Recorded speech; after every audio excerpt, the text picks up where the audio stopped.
ESPN and ESPN2, your home for America's pastime. Start spreading the news. David Cone returns to Yankee Stadium, but not as a Yankee. Can it be he's a Red Sox? For the past half-dozen seasons, David Cone took part in the renewed brilliance of the Yankees. Their 4 world titles. His perfect game. Last season, his struggles outnumbered his successes. Was he through? Well, yes, as a Yankee. But tonight, he's the enemy.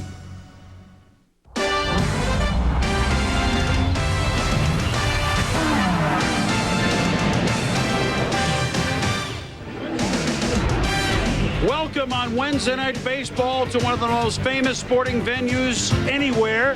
Yankee Stadium, to one of the best rivalries, not only in baseball, but in any sport. The Boston Red Sox against the New York Yankees. Hello once again, everybody. I'm Chris Berman. So glad you could be with us here on this Wednesday before Memorial Day. And one of the beauties of the unbalanced schedule this year, and the teams in their same division, at least in the American League East in this case, are playing each other 19 times, is that the teams are playing home-to-home series, the Red Sox and Yankees, for the second time this year already, and we haven't even reached Memorial Day. Of the 7 previous games played, 4-3 Boston. 4 of the 7 were one-run games. 2 of them were extra inning affairs. And the Red Sox come in first by a game and a half. Yankees are in second. It's a great rivalry, and we have a little added zest.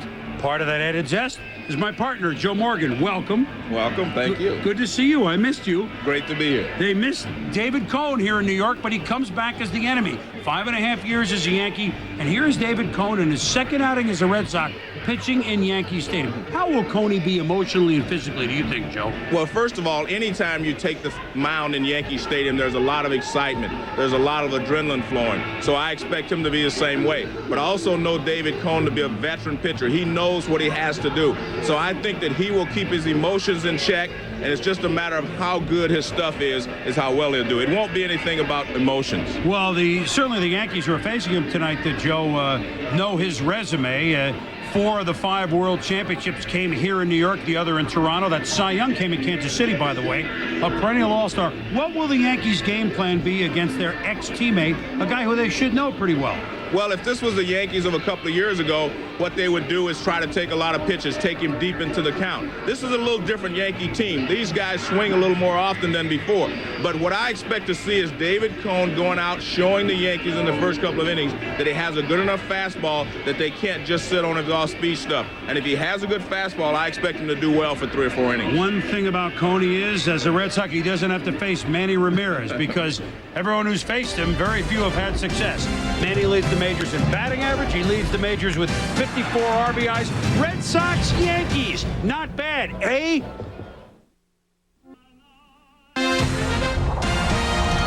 ESPN's Wednesday Night Baseball is brought to you by Budweiser. With a crisp, clean, refreshing taste you'll find in no other beer, this Bud's for you. And by Pep Boys. All you need to know is where to go. Pep Boys.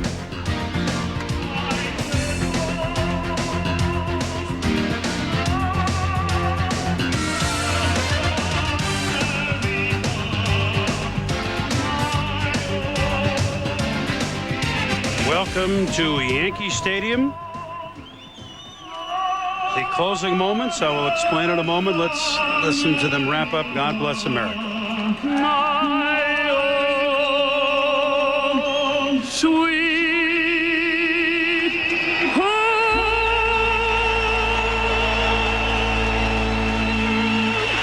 These 24 men and women who you see on the field were United States Naval, flying the surveillance plane. They held captive by the Chinese for 11 days after being downed, and they were honored pregame. A very late arriving crowd here because of the weather. I mean, yesterday's game was rained out. Today, it's been raining all day in New York, and teams did not take batting practice. So you know that Yankees Red Sox, many a ticket has been sold. They were hoping to get 50,000 last night, but of course that's a rain out, and so many who have missed. But a very warm reception, and from Joe and I and all of us at ESPN as well, to those 24 young men and women who served our country in very dangerous circumstances. Jimmy Williams' lineup, which has gotten his team in first place, although it changes almost with the wind. Of course, you don't change the DH Manny Ramirez, who we spoke about before, Joe, with his batting average of .403 and his RBIs of 54. He's been everything they would hope, and then some. Well, I think he's been far more than they could expect. He's leading the league in RBIs. They expected to have Nomar Garcia-Parra hitting in front of him, which would have added to his total, I'm sure. But he has been just unbelievable. And that's the reason that the Red Sox are in the position that they're in. Manny Ramirez, all the other things they talk about, the starting pitching and their bullpen, that's great. But Manny Ramirez has been the guy, and he'll be facing Andy Pettitte tonight. And Andy Pettitte has really pitched great. I mean, his earned run average, look at that, 2.93. That's an excellent earned run average to have only a 4-3-1 loss record. So Andy Pettitte has been better this year than maybe he has been at the beginning of the season for the last couple of years. But he's a guy that every time he goes out there, he keeps the game, keeps the Yankees in the ball game. He throws a lot of different pitches. He turns the fastball over, throws a cut fastball that moves in on the right-handers, a curveball, and an occasional changeup. But he has pitched very, very well, and he's had good control. It's 1-1. This will be his third outing already this year, Joe, against these Red Sox. Lost at Fenway, and then pitched one of the most important games of the year for the Yankees. They'd gone 17 innings on a Thursday night in Toronto, and then came back to open up in late April a 3-game set with Boston on Friday night. Bullpen, none to speak of. And Andy Pettitte went the route, 1 run, 6 hits, and got the win on a Friday night. Not only did he pitch well, he bailed the whole team out. It was one of the most important victories the Yankees have had this season. And there's certainly no surprise with this defensive lineup for the Yankees now that Bernie Williams has come back and we all grieve with him on the passing of his dad.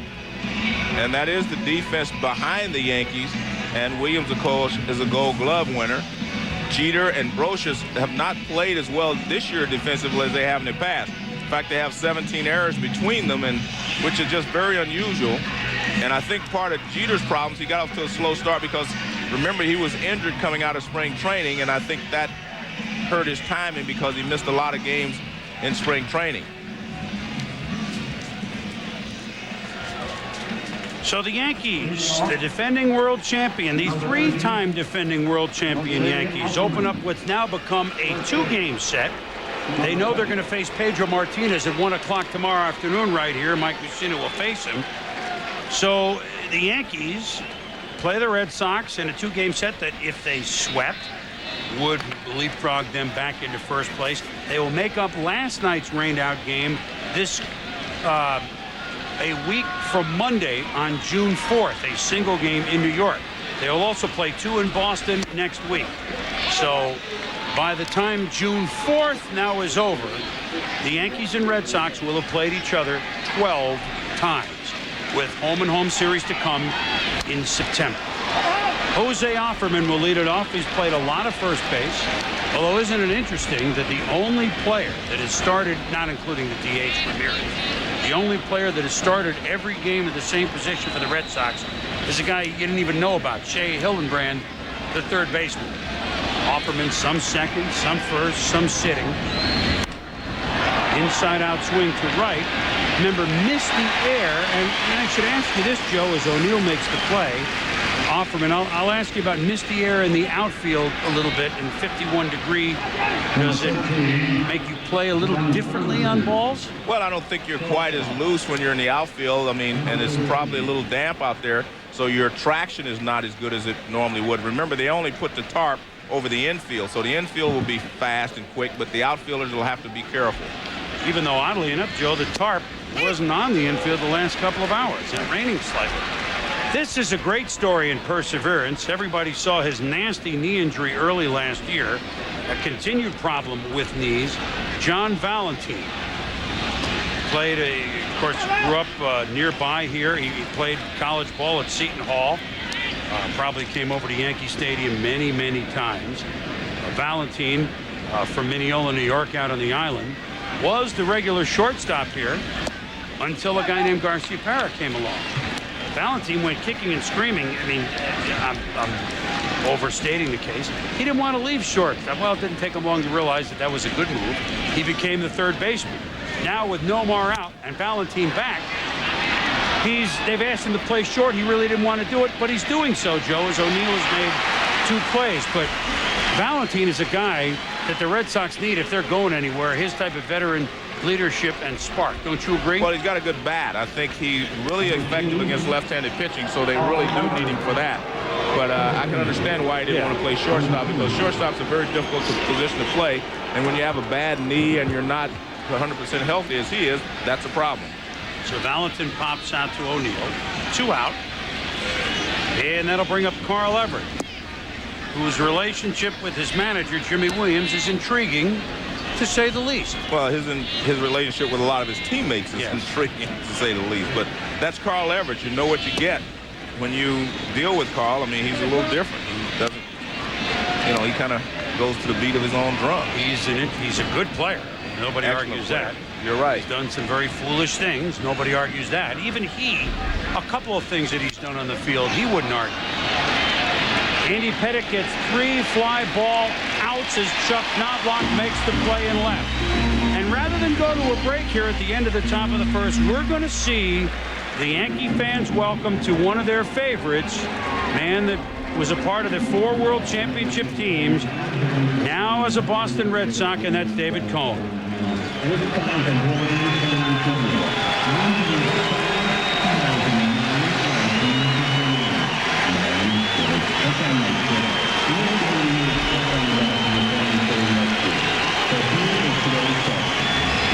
I would say it's like when David Wells came back. It's pretty much everybody. There's a couple of boos. He said the reaction would be this, Joe. No. Look at it. Well, I think this is a testament not only to David Cone as a fine pitcher, but as a good person. David Cone is a New York type of guy. He's a good person. The people here liked him, and he pitched very well. And this is what he did in his last start. And he actually pitched well, but he had a tough at bat against Guzman. He threw 11 pitches, and after that, he was knocked around a little bit. So he was throwing well. The ball was moving. He was in the 88 to 90 mile an hour range, and his ball had life to it. He said he felt very comfortable out there on the mound. He was a little erratic as far as his control is concerned, but he felt like he had good stuff. And I think you'll see him try to prove to the Yankees that he has a good fastball. And a plus for him is the first 2 hitters are right-handed. That's Knobloch and Jeter. And he is best against right-handed hitters. So this is only his 2nd start after his rehab. 2nd start as a Red Sox, and he'll be facing a bunch of guys that he shared a lot of time with from spring training through the end of October, pretty much every year. These are guys that know David. How about David knowing the Yankee lineup? You got to think he has an advantage. Ironically, I have faced a lot of those guys before, even though it's been with other teams. Tino when he was with Seattle, and Paul O'Neill back to the National League when he was with Cincinnati. And so there is a bit of a track record there, but it's been a while since that track record had started. I've seen him enough over the last 5 years, but it's a little different when you're facing them. There's always the human element. You could always easily be distracted. Maybe I might come up with a good scouting report, but executing that report against those guys, especially in that stadium, is going to be difficult. Well, I think the 2 things he said that are important to me is executing that game plan in this stadium. This is a tough stadium to pitch in if you have a lot of left-handed hitters in the lineup, as the Yankees do. And to know these guys, and he does know them. He knows exactly how to pitch each and every hitter on this ball club. I guarantee you that. He doesn't need a scouting report. If you're a pitcher on a team, you watch how other teams get your hitters out. I mean, that's just automatic. Look at David Cone with Boston across the front of his jersey. It just looks odd. It's not like he's been a lifelong Yankee. I mean, his years with the Mets were maybe longer, but certainly not as decorated. So now he will face well, Chuck Knobloch wasn't the left fielder when he pitched here for the Yankees, Joe, that's for sure, as Chuck is now. And actually, he's played left field pretty darn well for someone that really only dabbled out there maybe at other levels. He's adapted pretty well considering, hey, make the change and make it quick. That's what I expected right there from David Cone, is that good fastball. He wants to show them that he has a good fastball. And there's another one. See, he wants to establish to the Yankee hitters that are sitting over there in the bench that I will come after you with a fastball. That will make his slider and his forkball more effective. If you do not throw fastballs and just throw a lot of forkballs, they will sit around and sit on the splitters and make you pay. So I think he's done a good job of starting off with the 2 fastballs. Now he can go to something else. Talking with Joe Kerrigan, one of the best in the business, pitching coach for the Red Sox. And everybody said it. The velocity was not a problem in that start against Minnesota. Actually, it was pretty high up there. Obviously, touch and location was. That hit the bat, so that'll be a foul ball, 1 and 2. And Joe told me tonight, Joe, that expect about 80 pitches again. So the plan is a Cone and Wakefield split start tonight. That's basically the plan.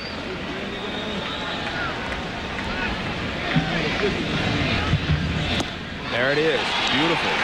I have to tell you, that pitch exploded on Chuck Knobloch, and especially after setting him up with the fastballs. He still, if he can establish his fastball, that makes this splitter. Watch this ball. It disappears. Watch the movement. I mean, look at that. I mean, you don't get any better splitter than that. And Knobloch, you see him completely fooled because he had been set up with 2 fastballs. So good opening batter here for David Cone. Not just because he struck him out, but because he established in the Yankees' minds that he will come after them with the fastball. So Cone against Derek Jeter. Swinging at the first pitch. And away from Dante Bichette in the miss. Jeter doesn't hesitate. Double. Well, I think part of this is because Dante didn't get a good jump, but a part of it is because the wetness in the outfield. If you watch, he can't get a good start here. And Cone goes right after Jeter with a high fastball. He gets it up, and Jeter hits it off over the head of Dante Bichette. But again, he's trying to establish his fastball. Well, you know, there's an interesting move. Bichette would often play left, and Darren Lewis right. There's more ground to cover in left. So far the gamble did not pay off. That's a ball maybe D. Lou might have tracked down, Joe. Well, I think part of it, again, was because of the slow track out there.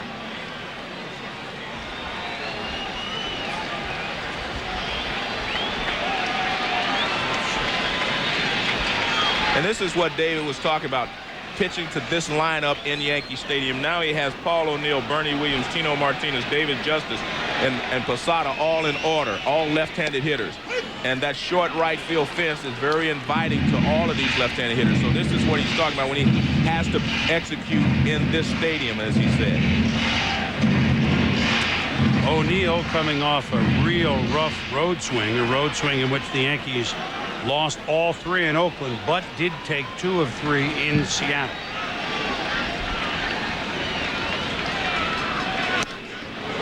Good fastball.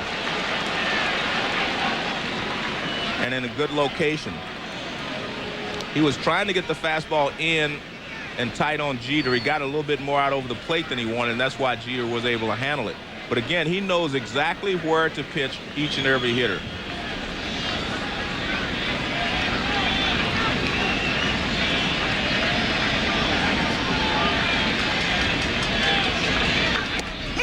Perfect. You know, I don't know that he didn't have this velocity last year. No, I think last year, I mean, I talked to Peter Pasquarelli before the game. He said that they told him he's at least 5 to 6 miles an hour faster now than he was last year. And look at this. See where he sets up on the inside? Look at that. That's that Greg Maddux pitch that starts off the plate inside, moves right back over the inside corner. Again, he knows that if he can stay in tight on Paul O'Neill, he won't hurt him. He knows that if he can stay in tight on Jeter, he will not hurt him. We'll see how he wants to pitch Bernie Williams.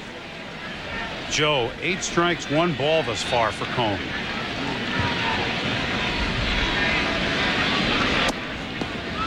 Off-speed pitch that missed, ball 1. Bernie, of course, as we mentioned at the top, all of us, our hearts are out to him. The passing of his dad. He went to Puerto Rico twice this year, once when the situation got grave, and once after he passed away, rejoined the club this past weekend in Seattle. So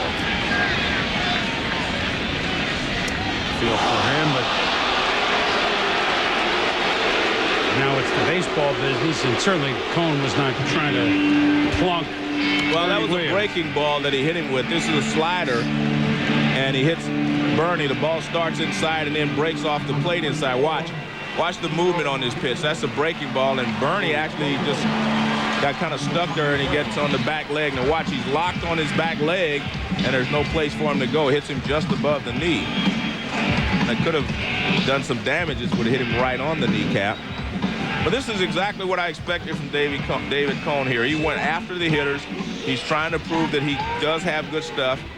And so far, I think he does have good stuff. But Tino Martinez is off to a good start, and he's swinging the bat well. So, again, going through these four left-handers in a row, or 5, can be difficult. Tino, after a subpar year last year, took it upon himself to get in a different sort of shape. Not that he was never in shape, but and not so much weightlifting, just very quick upper body. Says he actually can feel like he is taking an extra half second to decide, but his swing is not behind. He feels that much of a difference in the batter's box this year, Joe.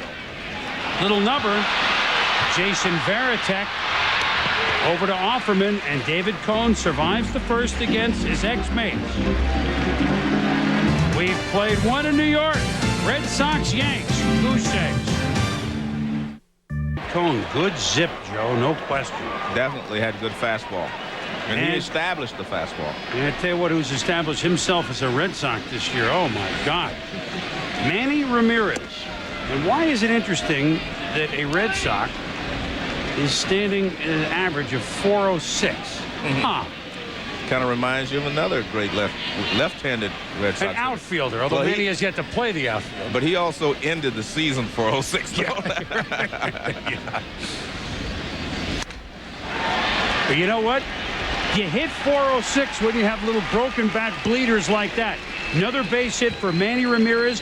Best average in baseball, most RBIs in baseball. Well, you definitely have to have some luck to hit 406. I mean, you're not going to hit a line drive every time up. And in fact, they catch some of your line drives. So you need a few of these for base hits. But that shows you how strong he is. He just kind of muscles that ball into the outfield, because that ball hit him well in on the hands. And that's where you expect him to pitch, Manny. But before the night's over, I guarantee you he'll adjust and pull some of those pitches. So now he's up to 410. I like that 406, a Red Sox. Right? You picked up on that right away. Where, for those that didn't get it, that, of course, the last man to hit 400 was Ted Williams. 1941 hit 406. Chris Berman, Joe Morgan, there are our names, Joe. It's amazing. Spelling right? Yeah, it looks right to me. I didn't see if commentators were spelled correctly. We didn't even look for that, right? That's tough. I go to the 1 or 2 syllable words. This is Dante Bichette. Playing right field tonight. Has played left. Actually, as far as outfield starts, I mean, it's a cornucopia, really. Yeah, I mean, they have a lot of outfielders in Boston that they're trying to get playing time. And I think it's very difficult for a guy like Bichette to be a part-time player. Director Jimmy Moore says, did he spell cornucopia right? That gets away from Posada, and Manny is in. Well, the reason I say that is because Dante Bichette has put up some awesome seasons. Yeah. Driven in over 100 runs, hit over 30 home runs. I mean, that's the kind of guy you think would be in the lineup every day so he can produce those numbers. But he hasn't had that opportunity. And you see this ball hits right at the side of the plate. Posada can't hold it. And going down to second base is Manny Ramirez. And this is one of those situations where, what do you do if you're Jimmy Williams? You're on the road. Do you let Bichette take a shot at this 3-0 pitch? Scored as a wild pitch if you are scoring at home, and we know some of you are. He does not, and he loses them anyway. So 2 on with none out for the only man that has started every game at his position other than D.H. Ramirez, Shea Hillenbrand.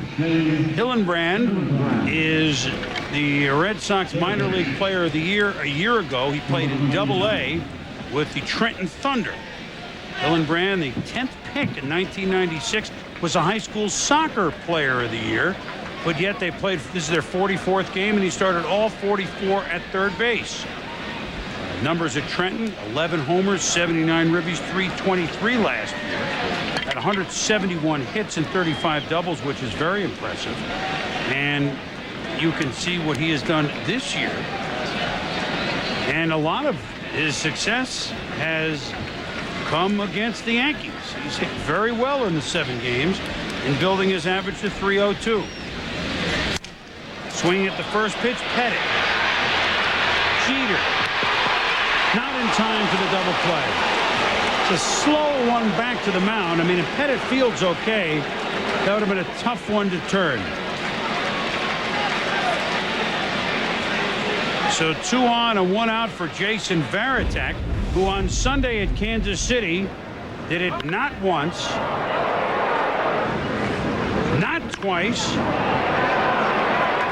but hit it deep 3 times.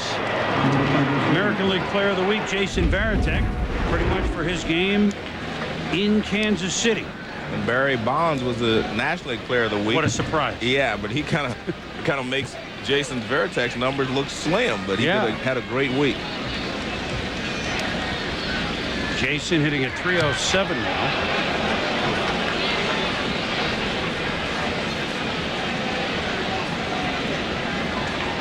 First Red Sox catcher to win Player of the Week honors since a guy named Fisk, 1977.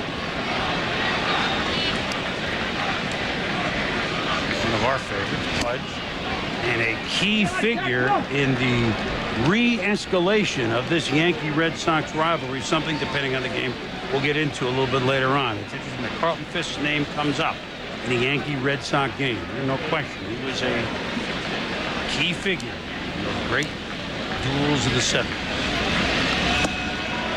Inside the Varitek. Well, one thing that Andy Pettit is doing, he's really struggling with his control.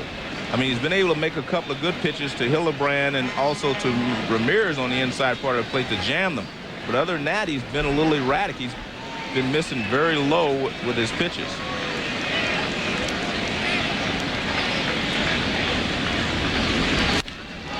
Hit well to left.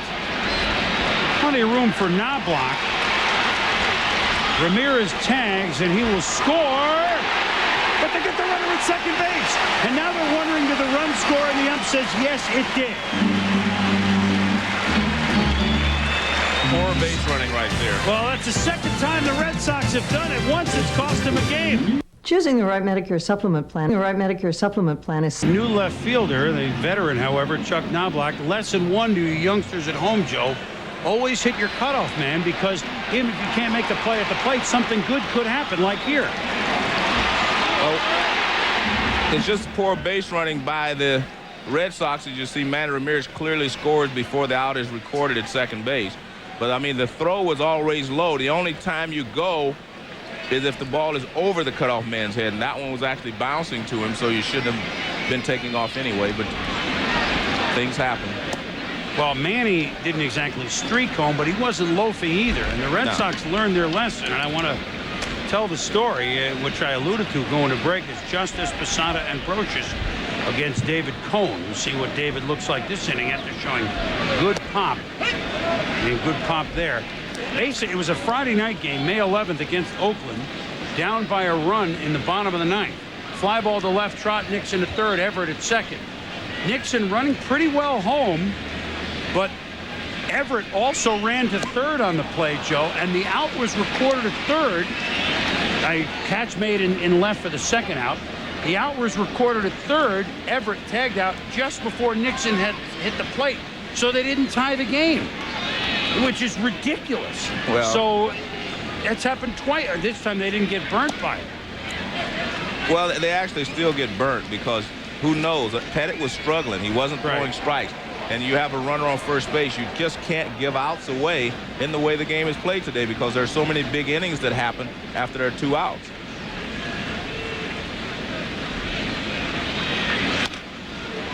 Chopper by Justice.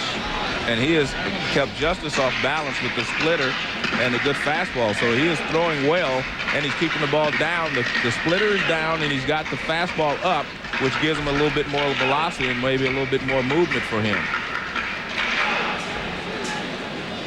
Justice is one of the Yankees who has gotten off to a slow start. Very slow.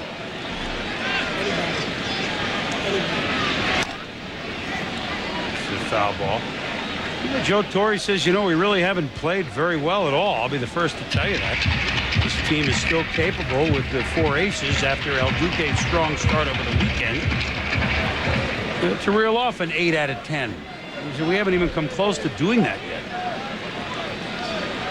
They've won 4 in a row twice. They've lost 4 in a row twice.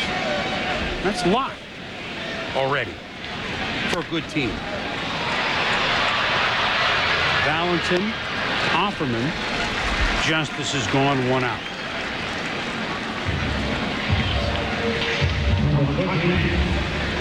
Well, we've seen David Cone, with his explosive fastball. This is a splitter, and watch it goes down and away. Justice just kind of waves at it. Not a good swing, but a good 2-strike swing, so to speak. And he grounds it to shortstop. Valentin right up the middle to make the play. He's got a good fastball and a good splitter so far. And this may be one of those situations. He hit Bernie Williams with a slider. This may be a situation where he just should use maybe the fastball and the splitter. Way up and into Jorge Posada, the man he used to pitch to. And he's hit by the pitch. It's so far up and in that he got him. Well, remember, it doesn't have to hit your body. All it has to do is touch your uniform. And Jimmy Williams is arguing that it didn't touch his uniform. And now he's satisfied that Jerry Lane says it did touch the uniform.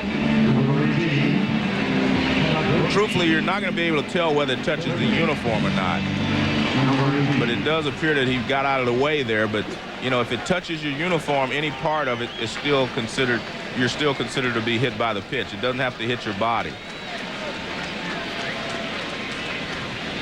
Yeah, you want to wear those quadruple XL shirts up there, Joe. Scott Brocious. Well, he finally makes a good pitch with a slider. I'm watching David, and I'm just very interested to see exactly how he pitches each hitter, because he knows what they hit and what they can't handle. And you like to throw Brocious a lot of sliders, a lot of splitters, off-speed pitches. You don't want to throw him a lot of fastballs.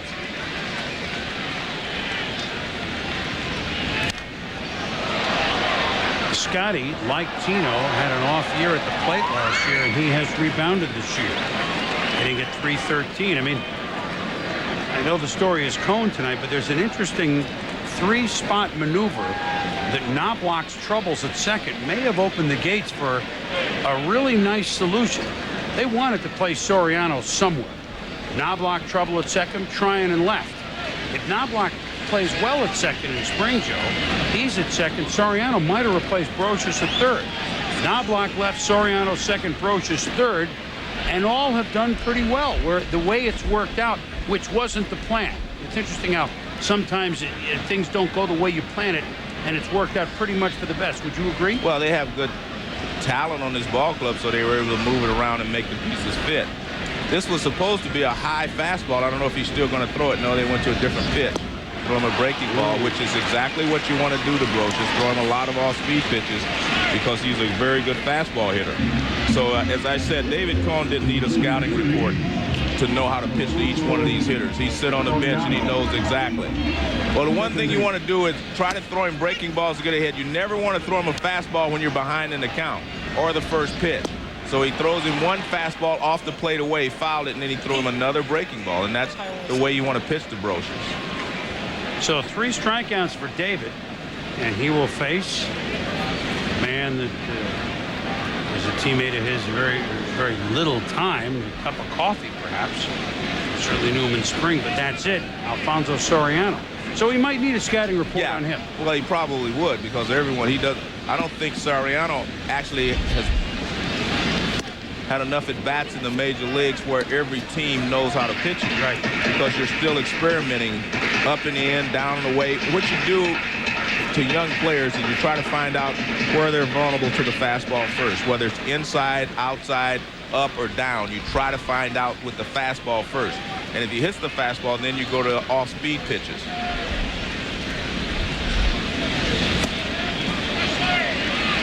Which he just did, 2-0. 1-0, Red Sox scoring in their half of the second inning on David Cone's return to Yankee Stadium. Kind of a subdued crowd, really, because of the weather. I mean, I think that's the thing. There were about 50,000 tickets sold for yesterday's ball game. And, today's a different day. They thought David was pitching yesterday, and so they bought tickets for yesterday's game. Today's games are a different sale. This is a different crowd, and this is a different game. So you couldn't use yesterday's tickets for today's game is the point I'm making. Yeah, plus you didn't even know maybe they're not going to play today. It's raining again. But well, it's starting to get. Yeah, I would tell you what, most teams would take this crowd on a Tuesday night on a chilly night. Pretty well to center. Carl Everett is there, makes the catch. Posada is stranded, and the Yankees are gone, and Coney has pitched 2 innings, not allowed a run, and struck out 3. ESPN's Wednesday Night Baseball is brought to you by Lotrimin AF, the #1 recommendation of doctors, and by Acura. Introducing MDX, taking the SUV to a place it's never been before.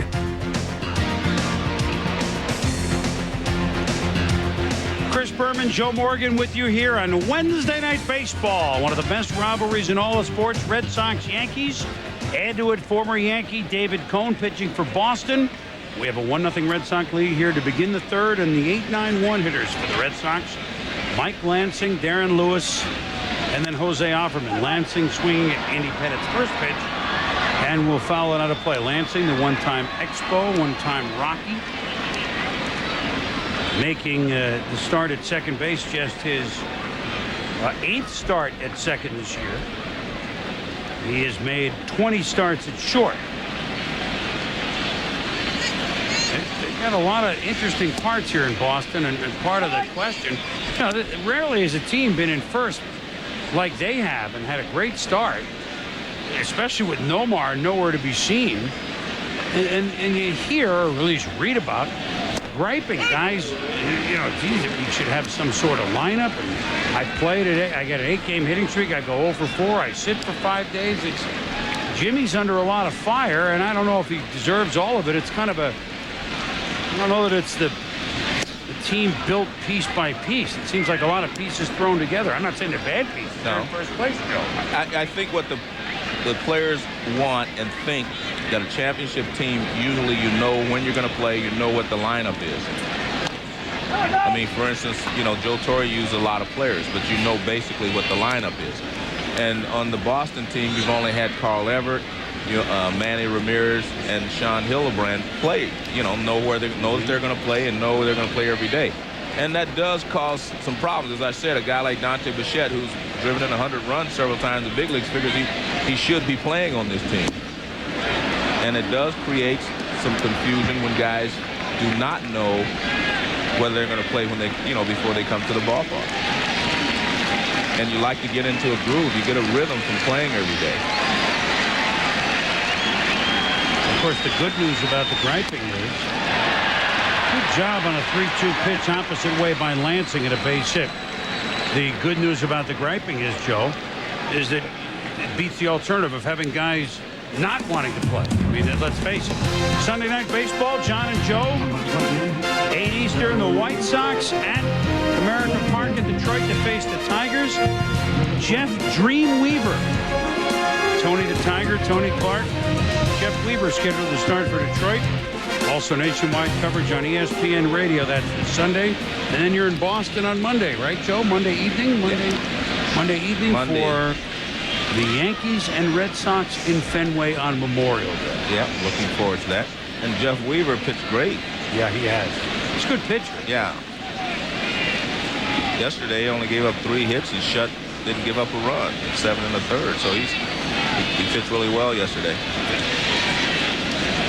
Darren Lewis playing left field tonight. D. Lew, an outstanding defensive outfielder. This is only his 4th start in left. He started 8 in right. He started 2 in center. Well, he was a center fielder when he first came up with the San Francisco Giants, and he won Gold Gloves playing center field with the Giants. He didn't make an error all year. D. Lew showing bunts it hard and gets the job done as Tino Martinez will take it himself and Lansing down to second base. So 1 out on the sacrifice by Lewis, and now the top of the order, Jose Offerman. And I think this is a good idea if you're Jimmy Williams or if this was Darren Lewis's idea, because he's trying to beat this out. So it's Darren Lewis's idea. That wasn't a square around sacrifice. He just run it a little too hard. But what you do, even if you don't beat out the bunch, you move a runner into scoring position, and every run is very valuable when you face the Yankees here in Yankee Stadium. And Jose Offerman has been swinging the bat very, very well. He's a good hitter, and so you like this matchup here. If you're the Red Sox, you have to like the matchup of Offerman against Andy Pettitte. Offerman hitting at 308. Pitch on the inside corner. You know, Offerman was put in a very tough spot when he became a Red Sox. They had just lost Mo Vaughn to Anaheim, and all you brought in was Jose Offerman. He wasn't brought in to be Mo Vaughn. Yeah, he was an all-star that year. Remember, Joe? Correct. He tailed at the end of the year 2 years ago. All-star with the game at Fenway. Now, last year was an off year for Jose at the plate, but he's back up above 300. So, in the offensive standpoint, you're Mo Vaughn. Well, you know what? He's hit pretty well. Well, he was injured last year, had a bad knee, and that was one of the reasons he had such an off season last year. Breaking ball. It's a great curveball right there. That's not that cut fastball. That's more of a curveball that goes down, and he got it in a great spot.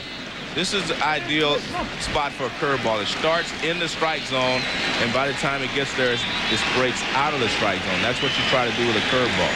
I got something I want to ask you about Pettitte in a minute on his curveball. 1 and 2. Good pitching there. Boy, he really was swinging defensively, and even that didn't work, Joe. Well, he was looking for another curveball, and he threw him a cut fastball kind of away. It was something harder, and he wasn't looking for it. Watch, this is a breaking ball like a cut fastball, but it starts outside. See, that's not the same curveball. See, that's why he was late on it. The curveballs that he threw him were a lot slower. Good changing of speeds right there for Pettitte. John Valentin, the shortstop, flew out to right in the first inning. The higher strike zone will help some, and less than the majority, some breaking ball pitchers. I'm not saying that Andy is primarily that. The breaking ball and cut fastball. I don't know that he throws his that high on the break to have the high strike zone help him. Do you agree or disagree? Will the high strike zone help him at all? I think the high strike zone helps every pitcher, sure Chris, because for two, it may not help him on the high breaking ball that you're talking about, but it will help him because with 2 strikes, he can throw the fastball up and out of the strike zone, and the hitter will chase it. So I think just the fact that there is a new and higher strike zone does help him. It doesn't help him on the breaking ball, like you say, because he doesn't throw a lot of high curveballs. So I think it just helps him mentally, and I just think it helps put something in the hitter's mind that there is a higher, like that pitch there. That's the fastball you would throw up there, see?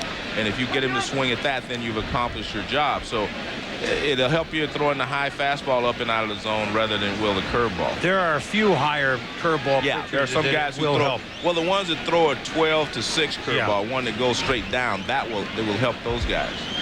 2-1 the count to Valentin with a runner scoring position, Lansing at second base.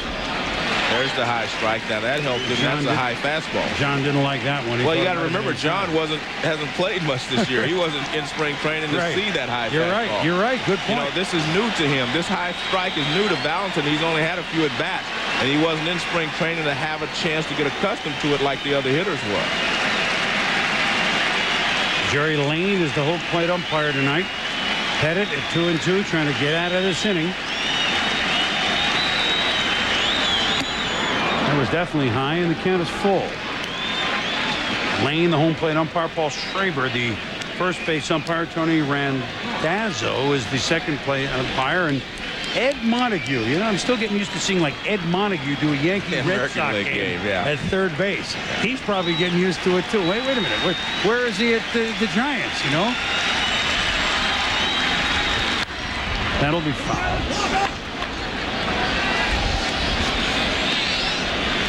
Past Gene Lamont, third base coach this year. Wendell Kim had been there. Lamont, of course, managed the Pirates and the White Sox. That's David Cone. Look at the intensity. That's the way he's always been. That's why I've always liked David Cone. He's all business when he's pitching. He's all business on the mound. And he's a great guy when he's not. Off the mound, he's great. They walk Valentin. Good job by him in hanging in there. So now 2 on for the dangerous Carl Everett. Everett flew out to left to end the first inning. And the rain, you can see in your picture, it's that heavy rain, but it really hadn't had any, Joe, since about half hour before the ball game, and now it's back. Well, if it doesn't rain any harder than this, I mean, it's not going to really affect the game too much. And this is about the forecast, by the way. It's not supposed to be a big downpour tonight. We haven't had rain here in the East for like 5 weeks until the first part of this week. But the rain out yesterday gave these two teams something they never get. 2 straight days off. Monday scheduled, Tuesday rain out. Everett, weak grounder, Jeter, Soriano, force on Valentin, and Pettit wriggles free. David Cone to take the mound for the 3rd against the Yankees. Bottom of the 3rd in New York. David Cone, 2 shutout innings for the Red Sox against the Yankees. It's still hard to get used to, Joe. David Cone, Red Sox, facing the Yankees. But so far, so good. As we move now to the top of the lineup, Knobloch, Jeter, and O'Neill. Their second crack at their ex-mate. This is the inning. I'm sorry, go ahead, Joe. This is the inning he got in trouble against the Twins. He got the first 2 hitters out in the 3rd inning, and then he had 11 pitch at bat to Kristen Guzman. And after that, they hit him around a little bit. He kind of ran out of gas. Another good fastball in on the hands of Knobloch. So Knobloch flies out to right. Jeter coming up. David Cone returning to New York. Ever since he signed with the Red Sox, he had to be thinking about it. The fact that I've played probably the majority of my career in New York, either with the Mets or the Yankees, and the New York baseball fan being so passionate and knowledgeable as they are a little intimidating. And I'm looking forward to that, though. I'm looking forward to getting a chance to pitch in Yankee Stadium again and seeing what type of reaction I get, and more importantly, trying to establish myself on this team, the Red Sox. There it is. It's 75.5 with the Yanks, 86 to 93 with the Mets. So 144 of his 184 wins in a New York uniform, in a New York state of mind, if you will. Jeter hit a fastball, a high fastball for the double in the 1st inning, so he starts him off with a breaking ball this time. And it'll be good to see if he changes gears going through the lineup the 2nd time. Now that he's established that he has a good fastball, he has a good slider, and he has a good splitter. He knows that he has all of his pitches working now, so we'll see how he goes through the lineup for the 2nd time. He went through the 1st time establishing himself, and now he's going to pitch to each hitter, because you have to give these good hitters a different look each time you go through the lineup. 1-1 the count to Jeter.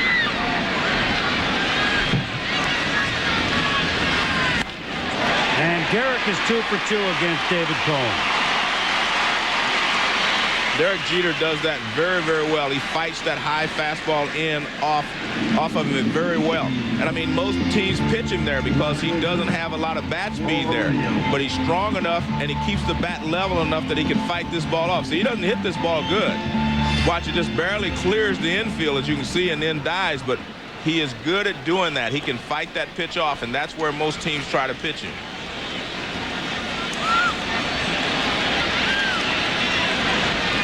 Well, we saw him pitch Paul O'Neill the 1st time up with good hard stuff inside. We'll see how he goes about it this time. Paul O'Neill, one of Cone's 3 strikeout victims in the 1st inning. Check swing, foul. And he changed his pace. He threw him a changeup.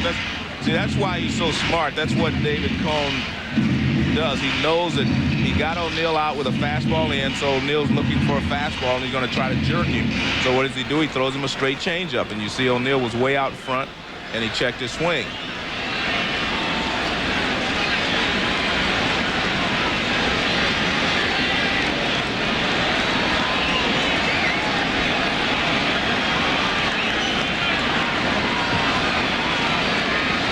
One of the things I like what I'm seeing here with David Cone and Jason Varitek also, you don't see David Cone shaking off a lot. It means that they have decided exactly in the clubhouse how they're going to pitch to each hitter and what they want to do.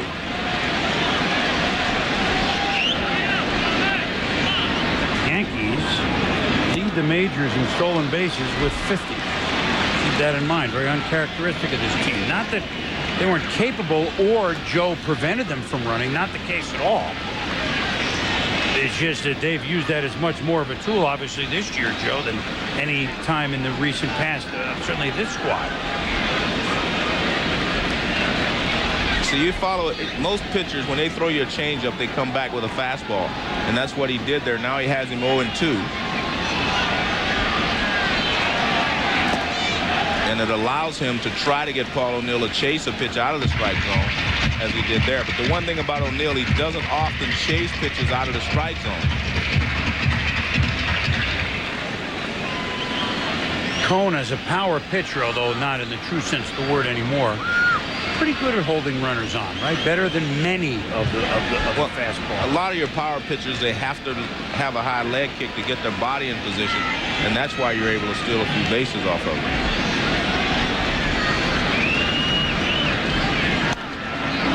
Fishing and fouled off. That remains 1-2. That's what O'Neill does, though. He will spoil a lot of pitches. He's very difficult to put away, so I was surprised that Cone was able to sneak the fastball by him in the first inning. He'd thrown him a good fastball. Here's a splitter, but look what O'Neill does. All he's doing is fighting it off, and he does that very well. And we talked about getting into a long battle with Guzman, hurting Cone last time. You don't want to get into a long 10 or 12 pitch at bat here with Paul O'Neill in this inning either.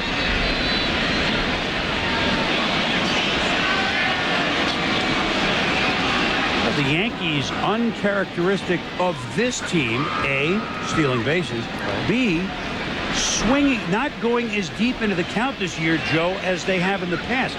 That would be a good game plan against him specifically, unless they fear the knuckleballer more than Cone Wakefield.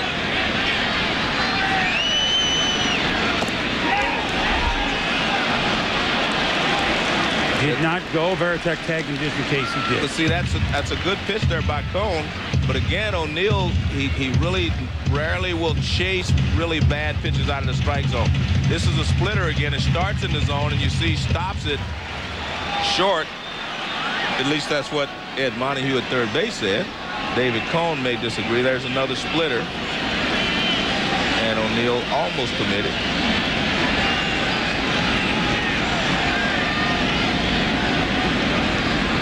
There goes Jeter. O'Neill fouls it off.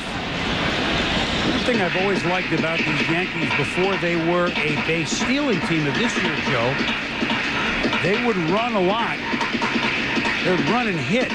They would run a lot on two-strike counts because they know that their batters are going to get, are going to put the bat on the ball even with two strikes. So that's not so much the stolen bases, which is this year, but they've always been a team on the move with two strikes in the Joe Torre regime.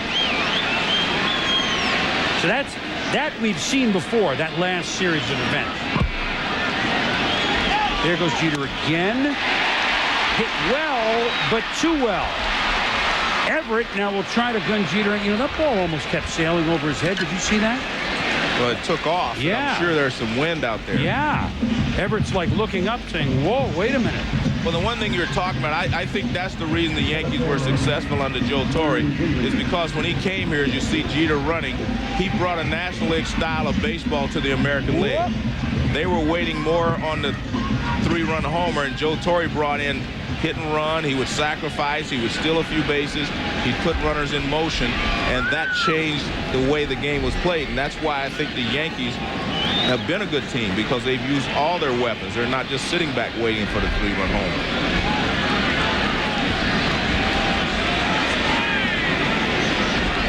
Bernie Williams, obviously with a lot on his mind this spring. You see that his batting average has suffered, but that will not be there at the end of the year. We know that.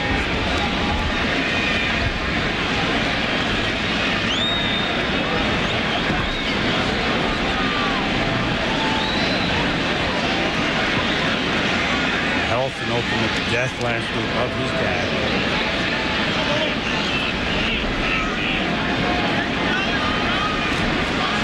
We're talking about a guy who's a lifetime 304 hitter. He's won a batting title.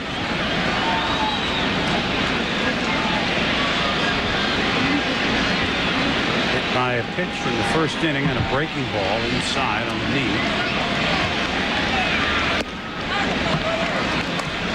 And the one thing we can't ever gauge is, his mental stayed at this time because it's very difficult when you can have 100% concentration on this game. And when you have something on the outside, family problems or family tragedies, it just takes away from your game. I mean, it's impossible to just separate them as people think you may be able to do. You can't do it.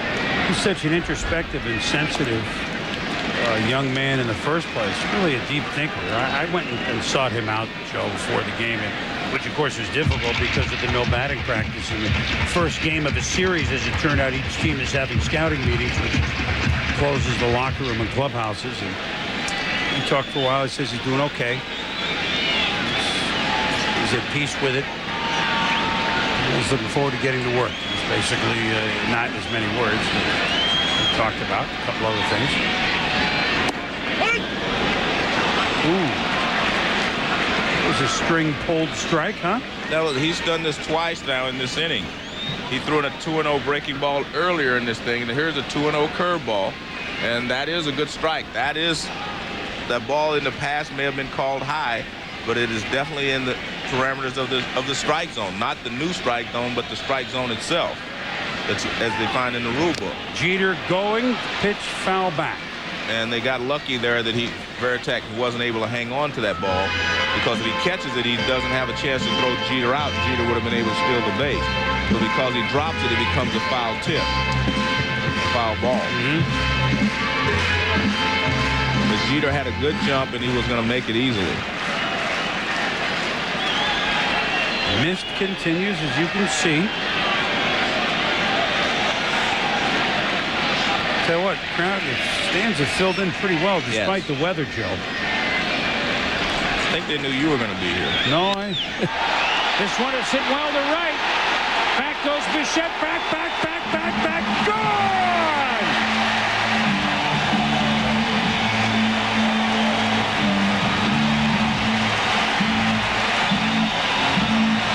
And there's another emotional outpouring of these fans for one of their favorites, Bernie Williams.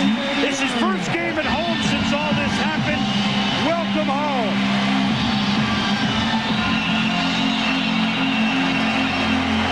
Well, the one thing that we saw early in the game is that David Cone thought that Bernie Williams could handle his fastball. And this is what he's talking about, pitching against this lineup in this ballpark. So that ball moves back out over the plate. He was trying to get it inside. You see him yell as he jumps. He knew he got it in the wrong spot. But that's what he's talking about, pitching against this lineup in this ballpark.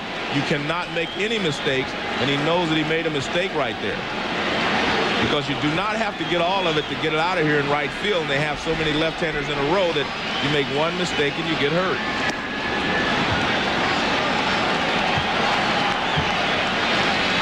Well, David jumped when he threw the pitch. He said, I didn't get it where I wanted. And then I think he said something else. But I know he said, I didn't get it where I wanted. What did we just say, though, Joe, about Bernie? Let's put it to him for a minute. Looking forward to getting back to work. Yeah. Well, that showed, didn't it? Well, look, Bernie Williams is I mean, he's one of the big stars in this league, and you know he's going to have a good batting average, as you mentioned, at the end of the year. Tino Martinez, a sharply hit single for the third hit of the inning.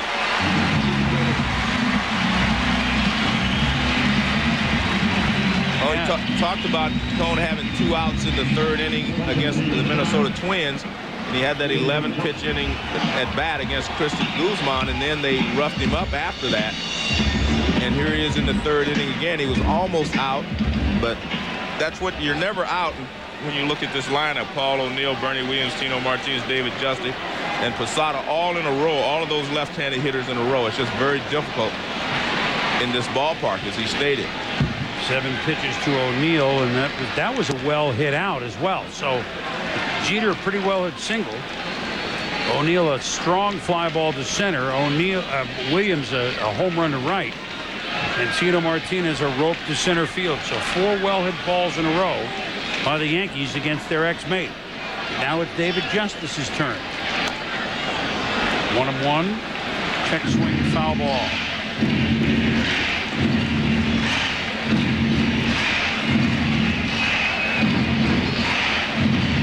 Justice grounded to short in the second inning. Yeah, see, I mean, they're filling in. You know what? A lot of people, Joe, probably turn the TV, whatever. Oh, they're playing? 7 o'clock. Let's go. Hey, you can do that. Geez, they do it every night in L.A. Kind of leave at game time and get in their cars and go.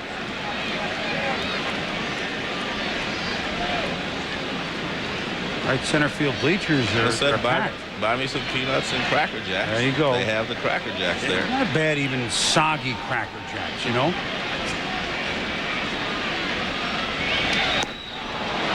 And David Justice is having more problems with Cone than anyone, especially with that splitter. I mean, David Cone has him reaching for it, and he's been able to keep him off balance. He's ahead of the splitter and behind the fastball. That's a tough combination. And there you see what we talked about. The first 2 innings, he only had 28 pitches at 24 in this inning alone. So this is the 53rd pitch, and the pitch count is roughly 80. But he won't use any more as Justice goes. So 4 strikeouts for Cone, but not until the Yankees play long ball. Bernie Williams, 4th home run of the year, and New York has the lead over their ex-mate, 2-1. Welcome back, Mr. Lewis. Now Bernie's home run off David Cone has given the Yankees a 2-1 lead, their first lead of the night. A rainy night, 51 degrees at game time here in the Bronx. 1 pitch, 1 out, and a very important out as Manny Ramirez has swung and been retired for the first time. Moments ago, Joe, here's what's happened in the Red Sox dugout. Well, what he was explaining is that he tried to get on top to throw a straight fastball inside, and he didn't quite get on top, and the ball moved back over the plate. And that's what he was explaining with the arm motion. He wanted to throw the straight fastball in to jam him, and the ball moved a little bit back over the plate because he didn't get on top of it. And so now here is Dante Bichette.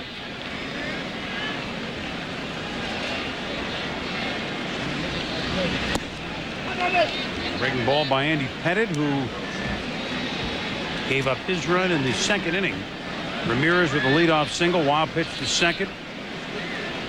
3rd on a fielder's choice and scored on a sac fly by Varitek.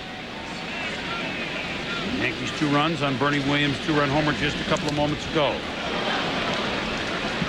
Bichette came over last year as one of those late season pickups, and the Red Sox squad that, except for the big 3, the big couple of guys at that time, Everett and Nomar, were just looking for another big bat. Draw back, in and out, struggling. Varitek can hit. Bichette certainly provided that. I mean, he has a stroke that's pretty good for Fenway Park, Joe. Or could be. And maybe pretty good here to left, but Chuck Knobloch is there. The White Sox are playing the Blue Jays tonight. Certainly a game of intrigue to these teams. Billy Pito, what do you have? Chris, here's what we have. The former Yankee David Wells has given up 6 runs in 2 innings. In the first, he thinks this is the last out of the inning. It's only the 2nd out. Gives the ball to the ump. Hey, David. Rel Mondesi coming in to score, so it's been that kind of night for Wells. 6-4 in favor of the Jays, bottom of the 3rd. So Wells returns to Toronto as David Cone returns to New York. But I think David's a little more aware of the outs and the pitch count, aren't you, Joe? Ooh. Headed up and into Hillenbrand. Well, the White Sox have been a bottom out to start, huh? Team that was a surprise. See, they fired our friend Vaughn Joshua, the hitting coach. All of a sudden, he's a bad hit. Last year, all those guys came from nowhere. All these young guys, and were great stars. They were. Oh, all of a sudden, Vaughn Joshua doesn't know anything? I think not, Joe. Well, I saw last year they were the best right-handed hitting team I thought I'd ever seen, a group of right-handed hitters. And I stated that.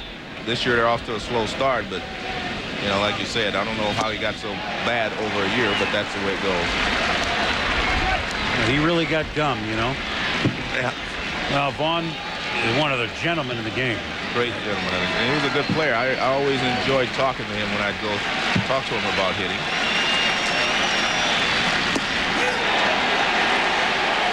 Hillenbrand punched out. So a 1-2-3-4 by Pettit. The way you want to respond after you're given the lead. Heading to the bottom of the 4th, 2-1 Yankees. Bill Pito back in the studio for the Mets and the Montreal Expos. New York has lost 7 of its last 8 on the road here. Down 1-0 in the third. It's Edgardo Alfonzo. Hitting just .252. That's his 8th home run of the year. Ties the game up at 1. As for the first-place Phillies, they win game 1 of 2, blanking Pittsburgh 4-0. It was interesting when the Phillies beat Schmidt. I mean, there's something odd there.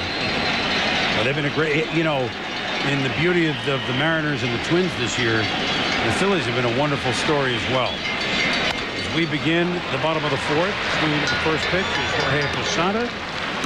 Lansing to Offerman, 1 up, 1 down for David Cone. So that's a good way for him to start the inning, at least in a pitch count. We told you that 80 was about the number, give or take.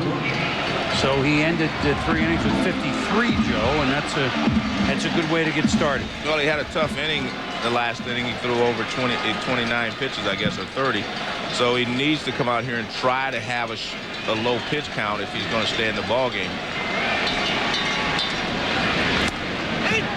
Strike to Scott Brocious, who he struck out in the second inning. And he's done a good job this second time around. He started every hitter off with a different pitch than he started him off in the first go around.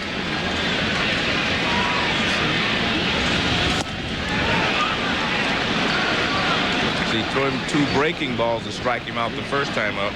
So this time up, he started him off with 2 fastballs. And now he can go in any direction that he wants. So very smart pitching so far by Cone. He just made that one mistake, well, one big mistake to Bernie Williams.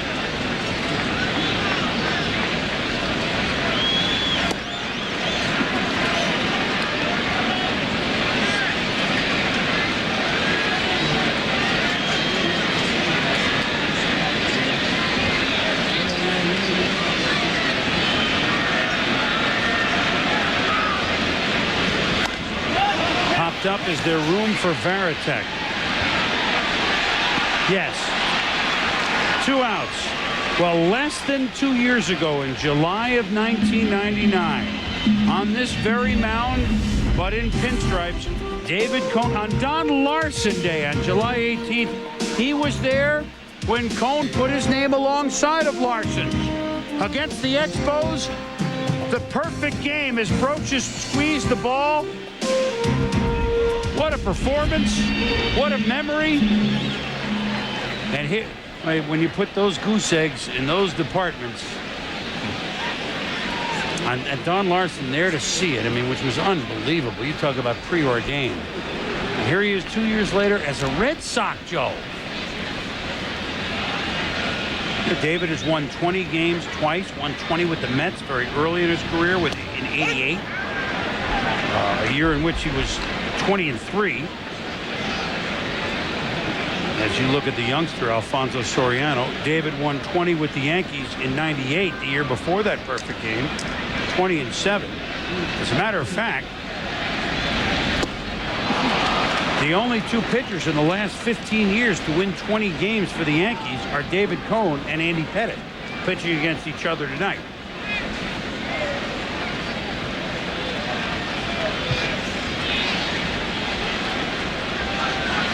A 16-5 season in the strike. There's Andy.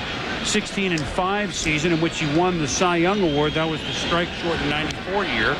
He was a Royal.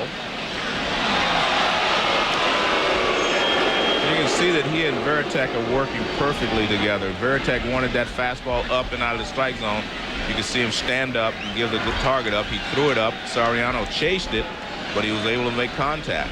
So they're working together perfectly. He has not been able to shake him off. He's just been making good pitches. And he gets Soriano with strikeout number 5. So an impressive comeback inning for Cone. Battle on. Tired. More conversation between Cone and Joe Kerrigan, really just getting to know each other. Well, no, I think it's great because look, David Cone just needs his confidence. I mean, he got roughed up last year. He's 4-14. He just needs his confidence. He needs to know that he can still pitch in the big leagues. So when you go out there and you do something well, as he's done here, he's pitched well, I think Joe Kerrigan is just reinforcing the things that he's done positive tonight. He's not talking about the fastball he left out over the plate for Bernie Williams. He's talking about all the other great pitches he's made. Andy Pettit off a 1-2-3 inning will face Varitek, Lansing, and Lewis. 7, 8, 9. And you know, with the David Cone reappearance in Yankee Stadium and honoring the men and women that were shot down and had to make an emergency landing, I should say, in China, and the weather and everything, we finally heard here in the top of the 5th a mild, very mild, Joe, first derogatory Red Sox chant. It just didn't have that. It was too reverential for 4 innings, wasn't it? Well, see, you've watched the Red Sox all your life, so you picked that up. I didn't hear it. Well, I've sat through. Well, it was from that. Didn't mean anything you to see me. out in right. So, by the way, they better chant it today because he's pitching tomorrow afternoon. Yeah. See that right center field bleacher out there, and I'm Yes. sure Jimmy can get a shot of it, which is sold out. Those bleachers, which are pretty good bleacher seats here. It came from there. So sound travels. Well, let's see, you're aware of those things. Well, you're a little more sensitive to that than I am. Well, I grew up That's on what I many of mean. these Yankee Red Sox games. I was more familiar with the Giants and the Dodgers taunts. Well, I was familiar with those, but not in the stands. I sat in Yankee Stadium and at Fenway, of course, for many of these Yankee Red Sox battles, Right. which really became. Hey, look, I'm not old enough, I will admit, to remember Williams and DiMaggio. But in the 70s, that was a golden age, Joe, as Varitek will be thrown out the formality of the strikeout. It all began when 1973, the Yankees, remember, weren't very good. It's hard to imagine that there was a time of that.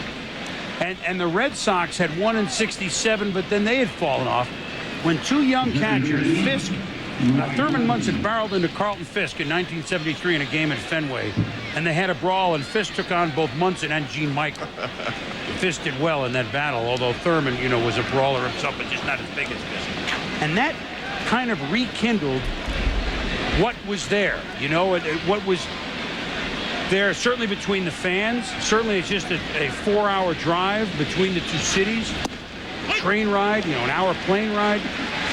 And then, of course, it escalated. The Red Sox won in 75.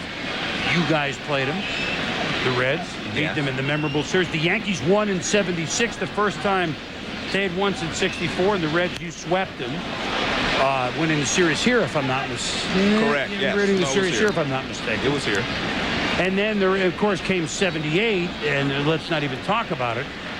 And then I'm fast forwarding because that's a good shot of Clemens. I'm fast forwarding through the 80s and 90s. But it got rekindled when Roger Clemens not left Boston to go to Toronto, but became a Yankee. And then they played in the ALCS. And so now it's back on the front burner. It always was there. Maybe not what it was in the 70s, and maybe not it was when Williams and those Red Sox were always second to the Yankees in the 40s. But it has been rekindled because both teams, I think there's a lot of respect between each other in addition to the fans getting hyped up. Well, Andy Pettit seems to be getting stronger. That's 3 straight strikeouts for him going back to the 4th inning. And this is a good cut fastball right on the inside corner. You see the target there by Posada right on the inside corner. So that's a cut fastball. You see it moving in, and Lansing thought it was going to move in more than it did.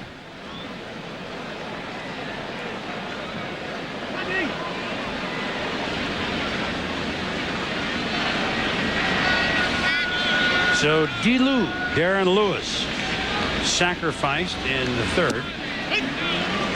And you can see a big difference in Andy Pettit now and the Andy Pettit that started his ball game. That's why we talked about the fact that Sean Hildebrand ran into the 3rd out in the 2nd inning when they scored a run, because they had a chance to mount a big inning there, and he took them out of it. Now Pettit seems to have hit his stride, and he's throwing strikes, getting ahead of all the hitters. No question. And second straight 1-2-3 inning for Pettit. A 2-1 game here heading to the bottom of the 5th. Welcome back. I didn't know Soup managed the Senators. These guys look good at it. Look at Ravi and Harold and Brian McRae, B-Mac. Like they can go out there and play with Joe Hardy. This is a big inning for David Cone because he's got to start at the top of the order again. And Knobloch, he's been able to handle him. And again, he changes his pattern. He's thrown Knobloch a lot of fastballs to get ahead. He throws a slider now. And I think that's important for him to change his pattern for the next 2 or 3 hitters. Struck out and flied to right, did Knobloch. Jeter on deck has doubled and singled against him. And Jeter's been the guy that he had the most trouble with, although the big blow was from Bernie Williams. Jeter has 2 hits, Bernie Williams the home run, and Tino Martinez has the 4th base hit. Yankees beginning tonight a game and a half behind Boston in the AL East. Toronto 2.5 out. Well, you can see there, Veritek wanted him to bounce the splitter, and he thought about it, and then he backed off. He said, no, I don't want to do that. What he tells now, he starts all over again. What that really tells you is that Cone wants to waste a fastball maybe or try something else, but it's one of the very few times that he has shook Veritek off in this ballgame. You see Wakefield in the dugout. Well, he goes back to it. He wants him to bounce the splitter. And he didn't bounce it, but he gets him out anyway.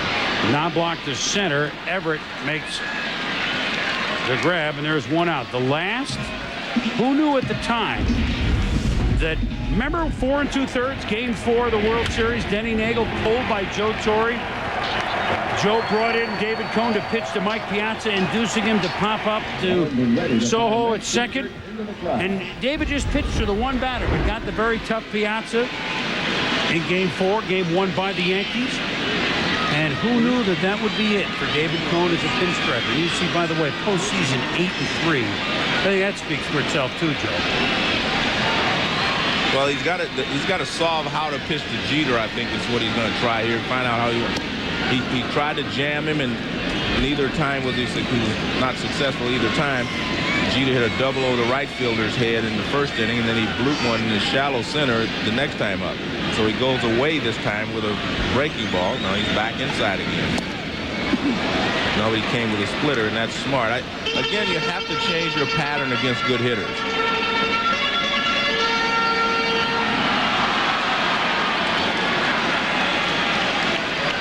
Derek with the 2 hits has his average up to 312. Remember, he pretty much missed all of spring training. He started the year very rusty and still injured some. He doesn't look rusty tonight. No, he's throwing the ball well. I think he crossed Veritek up right there. Because that pitch wasn't that bad. That pitch wasn't that bad, so, they want to make sure that they get... Now, watch how Veritek... This is not a bad pitch. He should have caught this pitch. But you can see he was moving away, and the ball went the other way. Watch what Veritek goes. He starts away, and see the ball moves back, so he was looking for something else.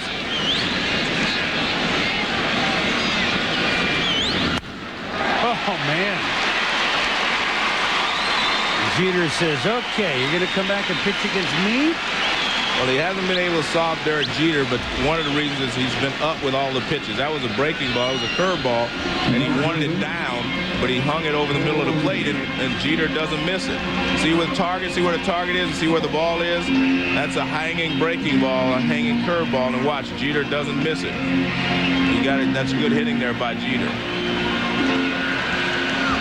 And a lot of times it just happens that way. You see the ball well out of a pitcher's hand. And usually when you see it well, you have good swings, and that's what Jeter has done so far in this ballgame. He's had some good swings at David Cone. Well, he's retired Paul O'Neill twice, Joe. Struck him out and flew out to center field.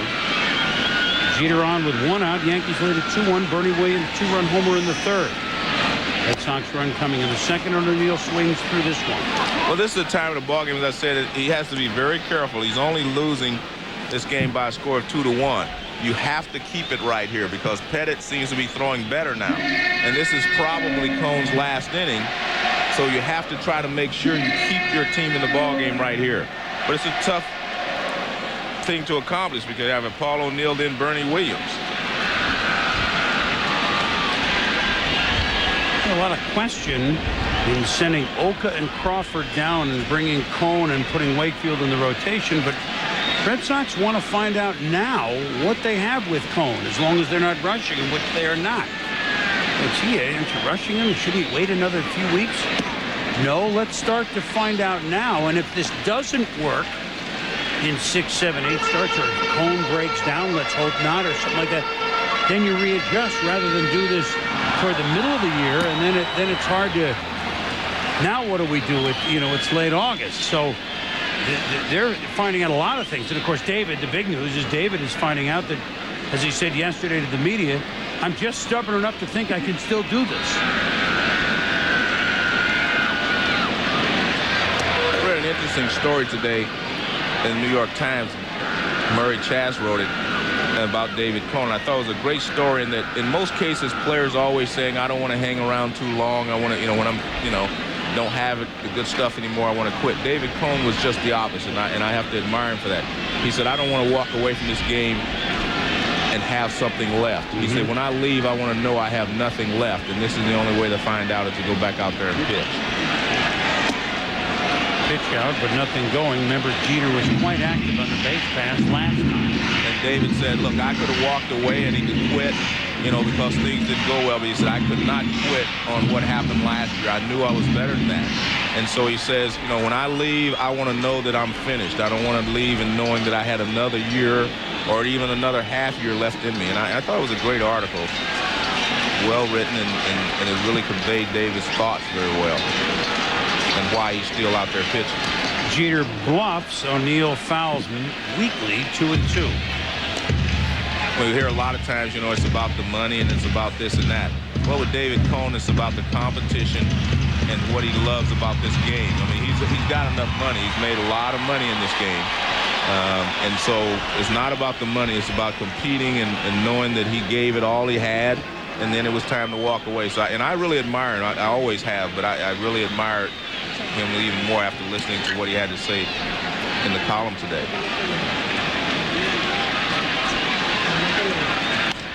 O'Neill will drop it in for a base hit. Jeter on his way to third. No throw there.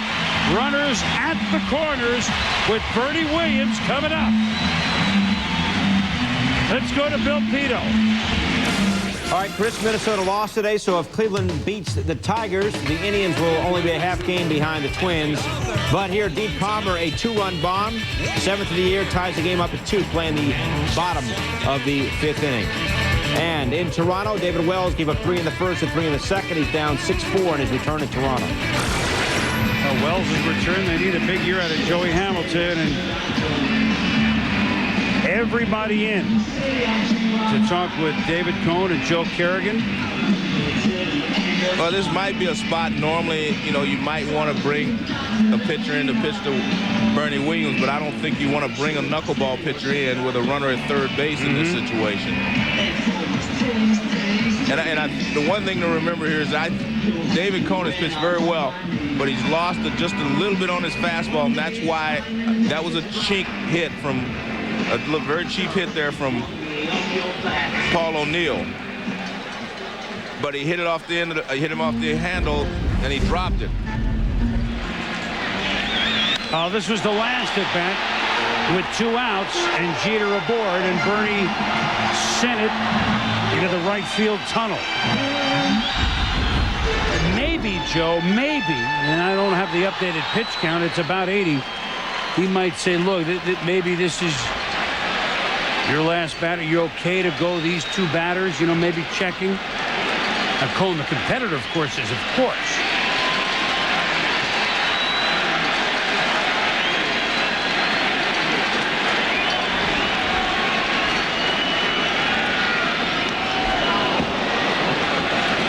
Took way off that one, fouled it back. Well, you can see Cone shake his head right there because he hung a breaking ball. The only thing, the reason he got away with it was inside a little bit more than Williams might have liked. So it's a hanging breaking ball again, and Williams just misses it. But that's why you have to give Jeter credit. He got a hanging breaking ball, and he didn't miss it. He hit it back through the middle for a base hit. And a lot of times, hanging breaking balls will be fouled back. Bad pitches will be fouled back, but in most cases, they'll be hit hard. He threw 76 in that first outing against Minnesota. This is his 76th pitch tonight.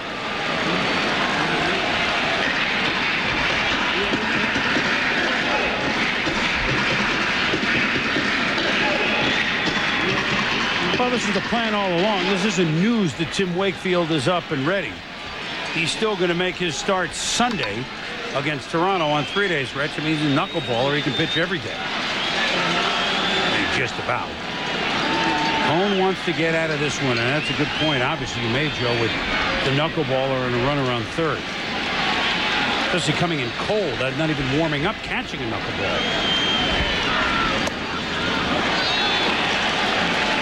Well, he knows that he's going to have to make good pitches here to Bernie. He's going to have to try to trick him, and that's what he tried to do there. He tried to throw the fastball in and move it back over the inside corner, and he missed with it. And when you're David Cone right now, you don't know exactly which pitch you can get Bernie out with, so you're trying them all. Jeter and O'Neill on the corner. Slow bouncer. The play is to Valentin for one at second, but no way to turn it two. And the ground out scores Derek Jeter, and it's 3-1 Yanks.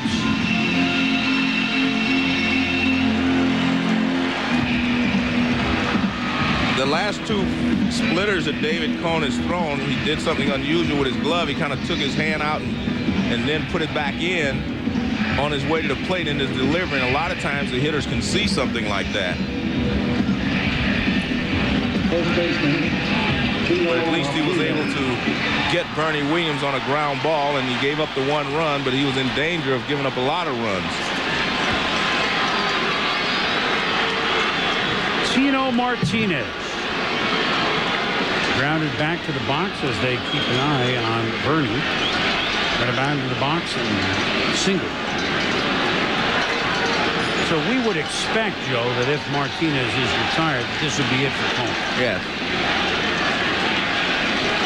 Well, he went 3+, meaning no outs in the fourth the first time. And this would be an improvement. I mean, he looked,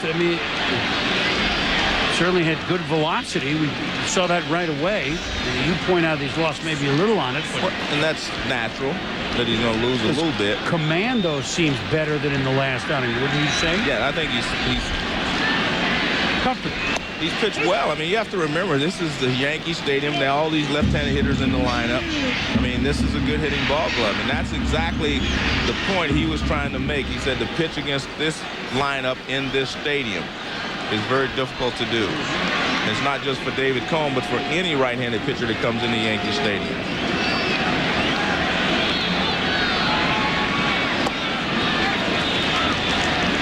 Inside of Tino, 2-1. Justice on deck. Williams at first, and there it is, 81 pitches. It began, 8 strikes, 1 ball. Now, this is a situation that if you don't get Tino Martinez out, it might be the right time to take him out. Well, I think you're right. Especially if the runner doesn't make it to third on this situation.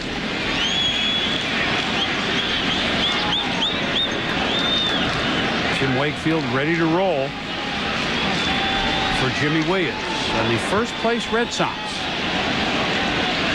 A lot of people are wondering how that happened. But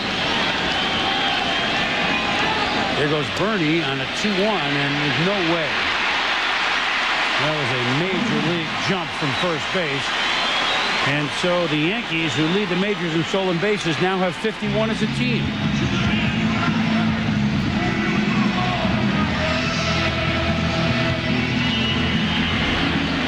Well, it's a difficult pitch for Veritek to have to throw on. It was a splitter in the dirt.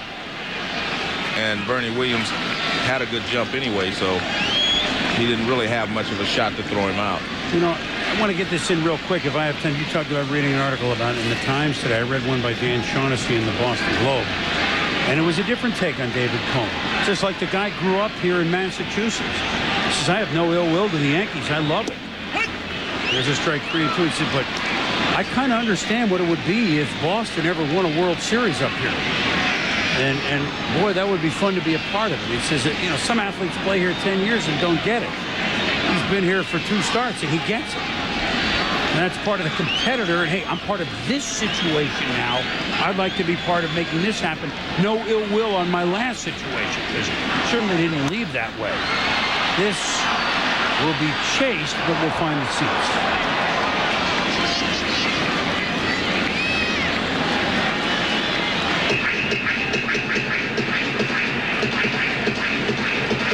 reading the Times, I'm reading the Globe.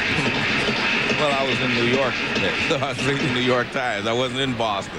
I'll read the Globe when I'm in Boston on Monday. Yeah. Well, I'm in Hartford, and I read the Current, which reports both teams and the Mets. It's a great place to read baseball and follow it. Left center, over is Darren Lewis, and he makes the catch, and this should probably be it for David Cone in his return to Yankee Stadium.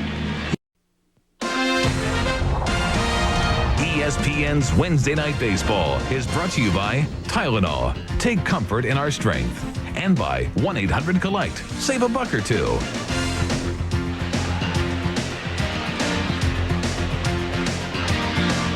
Top of the 6th inning, the Yankees, 2-run homer by Bernie Williams in the 3rd off David Cone, the big blow. Lead their arch rival Red Sox 3-1. And what a surprise, it's another close game. Cone upset with himself for getting a little careless here and there, allowing that 3rd run. Well, I think what it is, Chris, is that David Cone knows he's pitched well, but he didn't come here to pitch well. He came here to win a ball game. And he knows that a couple of mistakes have, put him behind in this game.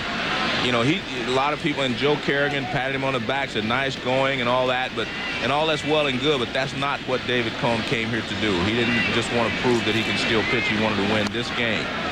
And he still has a chance to win it. I mean, if the Red Sox can score a couple of runs here in the 6th inning.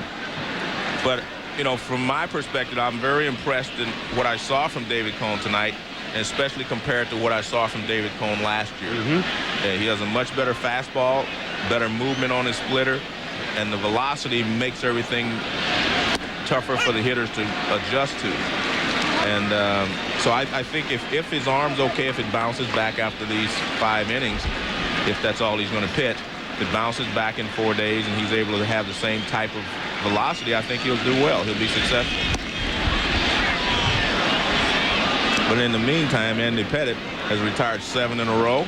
And he's throwing the ball very, very well, and he's staying ahead of all the hitters, something he didn't do in the first couple of innings. Well, to show what kind of season Andy has had, and 4-3 with the New York Yankees wouldn't necessarily lead you to believe that, wow, he's pitched great, although 2.93 ERA is pretty good.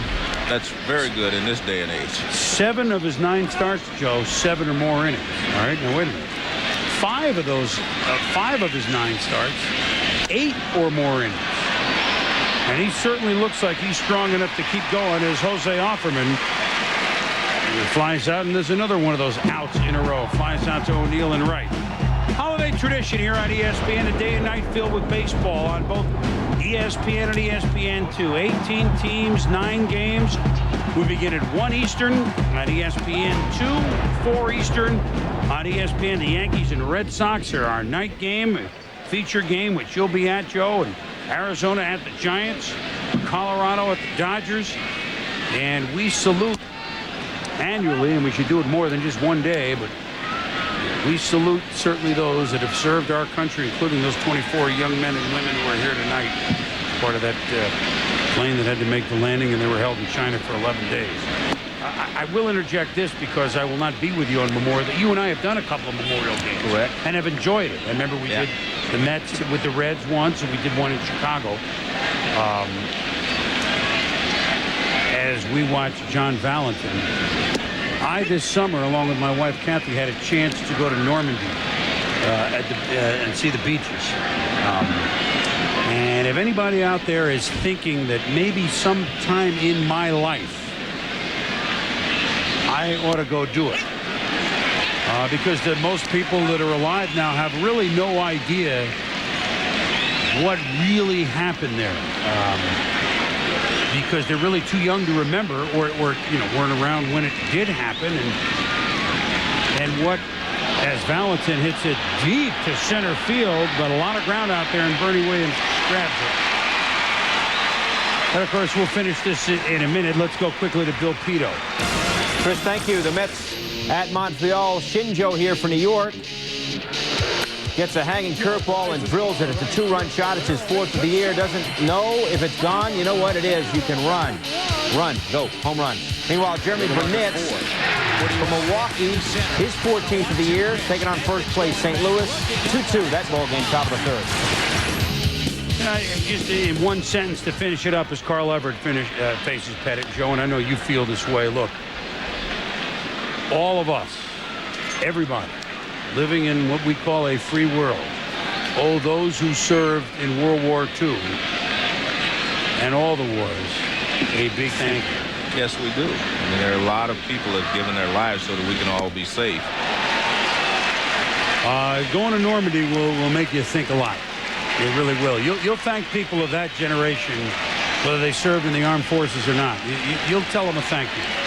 So think of that as Memorial Day rolls around. Andy Pettit looking for his third straight 1-2-3 inning. 0-2 to Everett. And he fouls it off.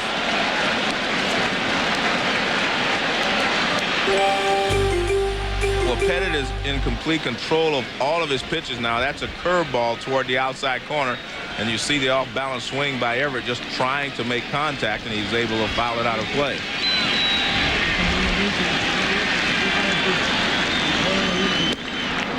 Up top with that one was Andy.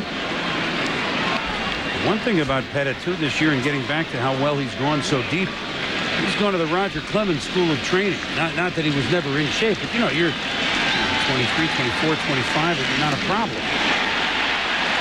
He's in pretty good shape.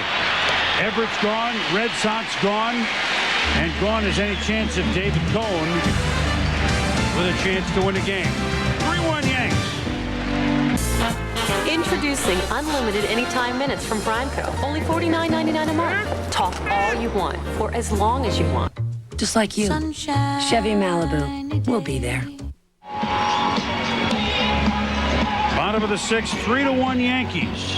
And that is it for David Cohn, as we suspected. And now we go from a man who's certainly not at his prime anymore, but pretty much a strikeout pitcher, to a man who throws a considerably softer or different, and that would be knuckleballer Tim Wakefield, Joe. Well, Wakefield was supposed to start yesterday's ball game, but it rained out, so he's going to pick up David Cohn here. And he has been put back into the rotation. And you can see he's pitched very well for the Red Sox this year.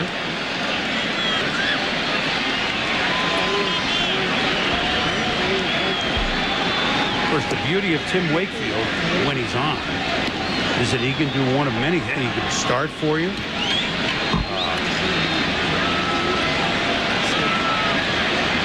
He can be a pretty important relief pitcher for you. Although they seem to have Derek Lowe back on track as a closer, but there it is, Joe. I mean, well, it's hard to make it do that. The reason the knuckleball is difficult to hit is because it doesn't have any spin on it, any rotation. Like a slider will rotate, it tells you where it's going to end up. A curveball rotates, it tells you where it's going to end up. And that's a curveball, but a knuckleball doesn't tell you where it's going to end up. You can't tell. You start swinging at it and it just moves because the seams pull it one way or the other because there's not any rotation on it.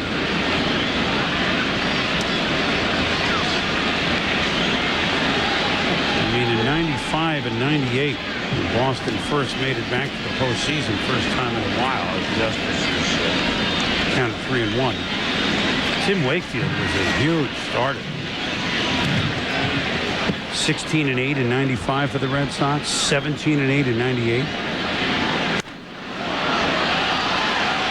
I mean, in 95 was pretty much Clemens and Wakefield, and then, you know, let's hold our breath. I know I'm forgetting someone, but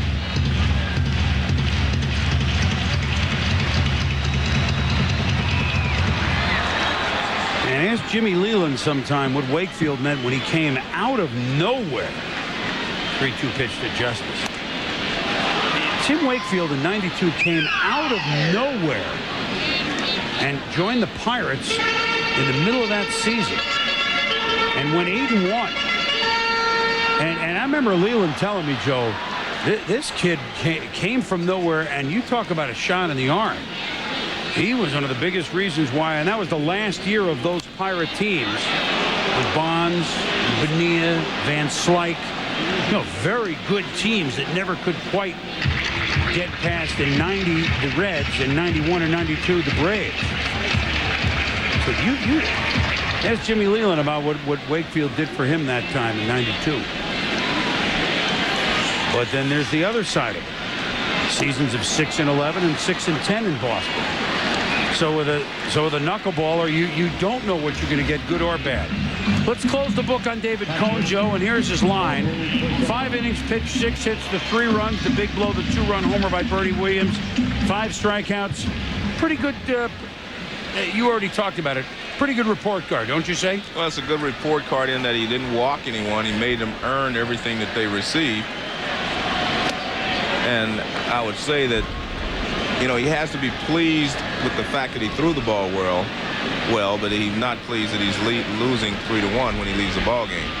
And that's pretty good. I'll cheer for David Cone and not the Red Sox. Yes. That's okay. I think David will accept that. I think, yes, he will, and I think that's the feeling of most of the fans in the park tonight. A hearty group.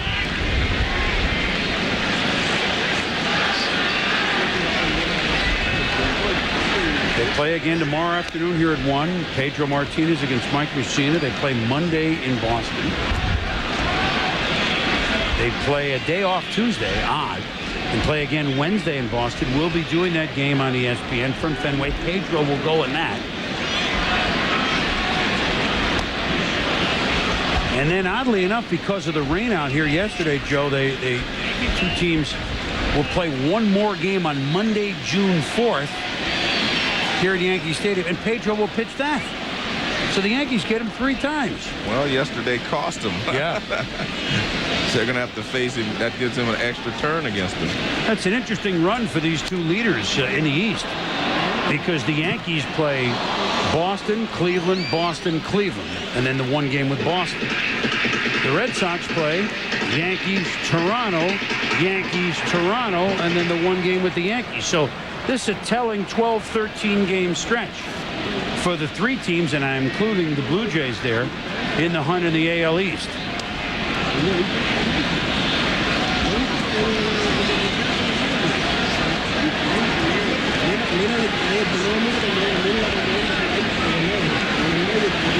If you're a fielder with a knuckleballer, is it tough to stay on your toes? They do usually work quickly. That's one good thing.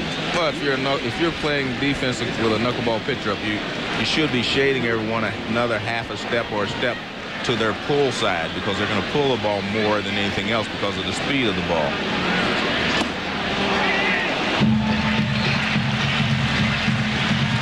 So Posada on board, as we mentioned. Pedro's scheduled to go next Wednesday, and we'll be at Fenway as this great rivalry continues. Yanks and Red Sox, 7 Eastern, that's 4 Pacific, 1 in Hawaii. Next Wednesday from Fenway Park in Boston. You'll be there Monday night. I'll be there Wednesday. I don't know, maybe I, keep your room for a couple more days. I don't know. I wouldn't mind. I enjoy Boston. Nice restaurants there. Oh, yeah. Scott Supercalifragilisticexpialidocious will swing and foul the first pitch off. See, now Cone's gone, and it can get back to the Yankee Red Sox. Yeah, but I still think he left his mark on this game, because David Cone, he's a character. I mean, he is one of the better pitchers of his generation. And, like Roger Clemens, he's been the #1 guy for a lot of teams. There's a difference between being a #1 starter and being a #3 or #4. I think sometimes 1 and 2 are interchangeable, but to be a #3 starter on a lot of teams, he was the head honcho for the Mets. He was the top dog for the Blue Jays. He's been the top dog here for the Yankees. I mean, that's special. I mean, that takes a special pitcher to do that. Of course, Roger Clemens has done the same thing. That's why I mentioned them both in the same thing, that they both have pitched against the other team's #1. They both have started off in the World Series. They pitched well in the World Series. So, I mean, they're very similar to me, and I have a lot of admiration for both.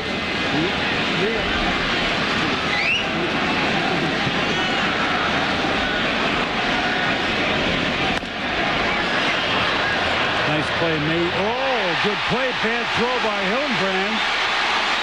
And as a result, Posada to third. The Hillenbrand, really his first full year as a third baseman, Joe. He came up as a catcher. So he's still learning the position. He fielded it fine, but the throw was nowhere near the mark. Or certainly not the right height. Although it should have been played, huh? I'm glad you said that. Thank you. I mean, now I look at it. Well, I was going to say that in the first place. What happens is, watch, he gets there, and he's deciding which way he's going to go. He's not waiting for the ball. See, he's there in time, but he's already decided that he was going to straddle a bag and go to first base. What you have to do is go there and anticipate a bad throw. You have to go there and play the ball. You can't go there with something in mind of how you're going to make the double play to start with. So, I mean, I have to agree with you, and I'm glad you noticed that. Well, they gave the error to the third baseman, but which really, they have to do. They have to, but you're right. Lansing really olayed that. Yeah, well, he was there in time. Normally, the reason you don't make a play like that is because you're late getting to the bag and the ball's off target, so you have to reach for it. But he got there and he made up his mind how he was going to make the double play before he saw where the throw was.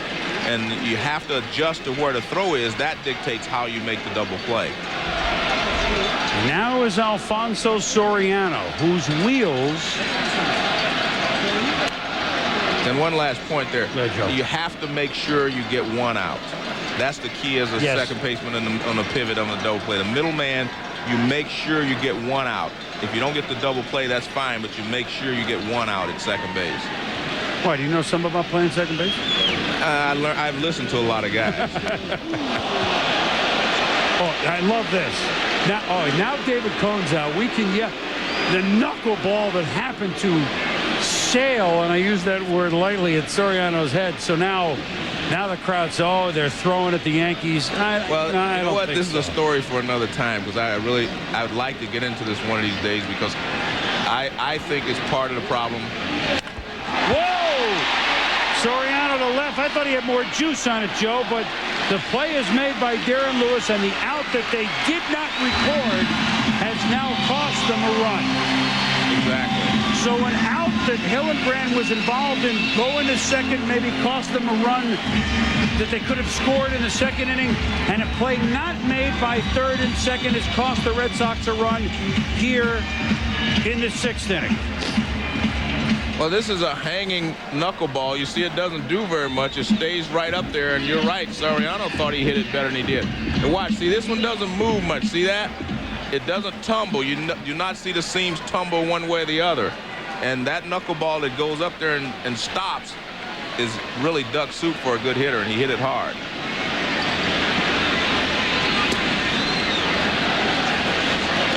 So a 4-1 lead now for the Yankees. Brings up Knobloch looking for his first base hit of the night.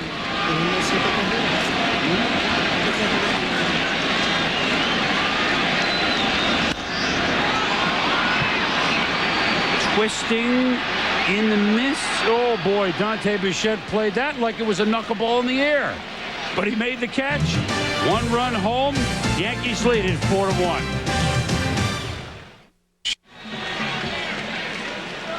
Top of the seventh in Boston. A few fans standing. They're always, even midweek games, there's a few fans. It used to be about a fourth to a third of the crowd at each of the ballparks, Yankee Stadium and at Fenway Park in those days in the 70s, which I'm familiar with. I don't really know how the crowds were in the 20s when Babe Ruth went from the Red Sox to the Yankees, which really started all this. But a few at the seventh inning stretch standing, and why not? They want to get a good view of Manny Ramirez, who has been the most fearsome hitter in baseball. And there have been many, obviously, the first 6-7 weeks. You know, I saw an interesting stat. It said that the Red Sox have scored 223 runs this year. Manny Ramirez has 54 ribbies. That means that he has driven in 24.2% of Boston's runs. That is the highest percentage ever in the history of the game. And if he sustains that, he would set a record for that. The record now is held by a good friend of mine, Nate Colbert. He drove in 22.7% of the San Diego Padres runs in 1972. I mean, that's an astronomical number when you think about it, 22%. And right now, Manny's at 24%. Right, but this is a team that if it's going to be first place or a contender, better not have a guy driving 20. I mean, that Padre team was terrible. Right, right. There are about 3 players on the whole team, right?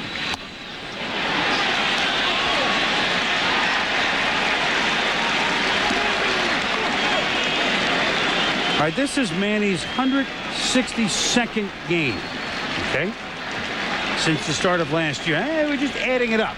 They did these sort of numbers with McGuire, Joe. This is 162nd game since the start of last season when he was in India. 176 RBIs. This one is going to be trouble for O'Neill, and it's going to bounce in. So Manny with the second single of the night. I mean, you don't even need a number like that. 2 years ago with 165 ribbies, that was the most since Jimmy Fox in 1938. And by the way, with everything with Cone tonight, and here's the swing of Manny, who's, I mean, we shouldn't forget he's hitting over 400. I mean, he knows how to hit. You know, he went to high school here in the Bronx, came up with the Indians, and had 1 cup of coffee, 1 game. And his second major league game ever was here in Yankee Stadium back on September 3rd, 1993, a September call-up. Second game in the bigs. Here's 2. Soriano, Jeter, Martinez, nicely turned by the Yankees. Bichette, 1 swing, has undone the base runner. Well, Andy Pettit is in complete control. Manny Ramirez got a base hit on a tough pitch. He keeps this ball down. You see it's a low, look like a cut fastball down, and keeps it down, and he gets the ground ball, and the infield does the rest. It's interesting to see Jeter really be a coach and a friend and a mentor to Soriano. He 3 times turned back and smiled. That way to go. You know, that the communication, such a big part of double plays, as you know better than I do. Definitely a big part. You have to communicate. You have to understand and have confidence in your partner. At any rate, Manny's second game ever in the majors, a September call-up in 1993, and for the Indians, hit 2 home runs here about a mile from where he went to high school. Hello. Hits over 400 against the Yankees, period. Well, I don't know for 400, but his mark is unreal. 2 for 3 tonight, but he's erased on the double play. A chopper by Hillenbrand, Brocious across to Martinez. And Andy Pettit, as you mentioned, Joe, sailing along. 7-pitch inning for Pettit. 7th inning stretch for Yankee fans. I love that. 4-1 Yankees, bottom of the 7th. And Joe, this Yankee fan, the Yankee fans like to dig it in. Those are Red Sox, even twisted in the shape of an 8. Just say, oh, by the way, you haven't won a World Series since 1918. I mean, you come to the park all day, all night long just to show 1918 to any Red Sox fans. And the curse, of course, began when the trade of the Bay, a member of that 1918 Red Sox championship team. And they have not won since. Meanwhile, the Yankees have won a total of 26 World Series. Derek Jeter, who's gone 3 for 3 into the mist. Sends it back. Good!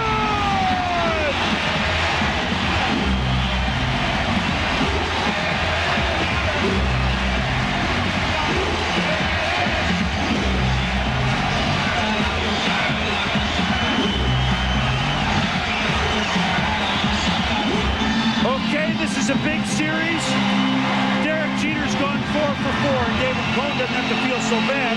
He tattooed a knuckleballer for a home run, his 4th. Well, this is that knuckleball that's up, and it doesn't do a lot. And that's kind of the pitch that Soriano didn't hit out, but Derek Jeter hits it out. I saw Derek a week ago in Oakland, and we were talking about, they had been saying he was struggling.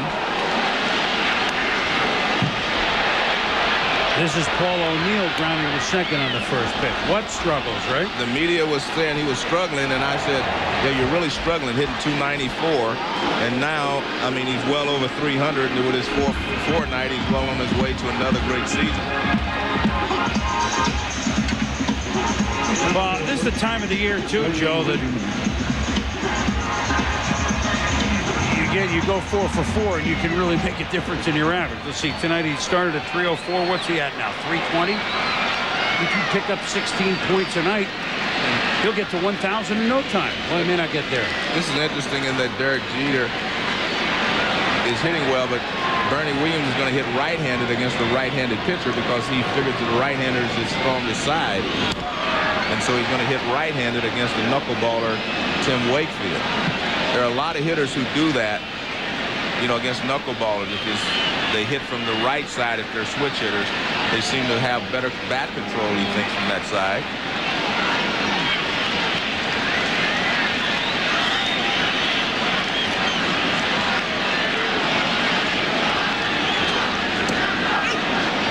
In there for strikes is Jerry Lane with us here going into tonight.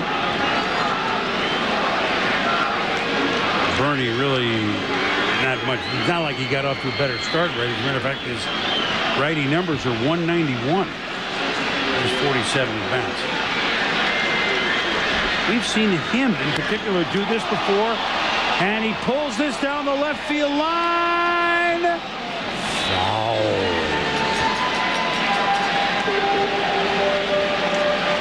Hippolito Pichardo, Orlando Orojo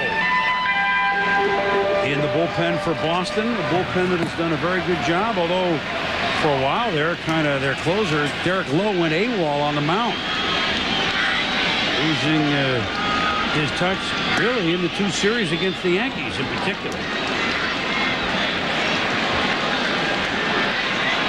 They seem to have him back, but he's back. He never went anywhere. Derek's never had a 5-hit game. Well, he probably will not have enough. Well, he probably will not get another at bat in this ball game. Well, he would be fine if he didn't have a 5-hit game. That would mean they win. Yeah, they're out of here.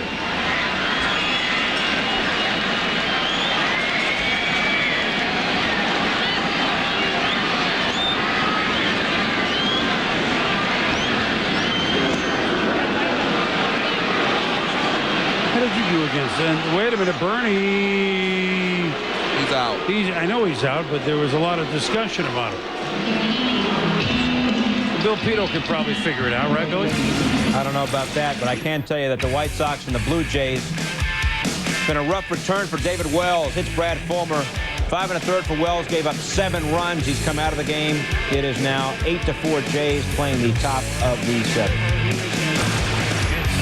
5 innings. Slow chopper to Wakefield, and he'll throw it over to Offerman. Tino Martinez is gone, but not until Derek Jeter's Napoleon solo has made it a 5-1 game. ESPN's Wednesday Night Baseball is brought to you by Heineken. It's all about the beer. Heineken. And by Denny's. Can't find time to meet around your kitchen table? Meet around ours. Denny's, America's kitchen table. Welcome back to Yankee Stadium. Great rivalry between the Yankees and Red Sox, and the Yankees lead this one 5-1 here in the top of the 8th. Chris Berman, Joe Morgan, so glad you could be with us on a misty, slight drizzly evening in the Big Apple.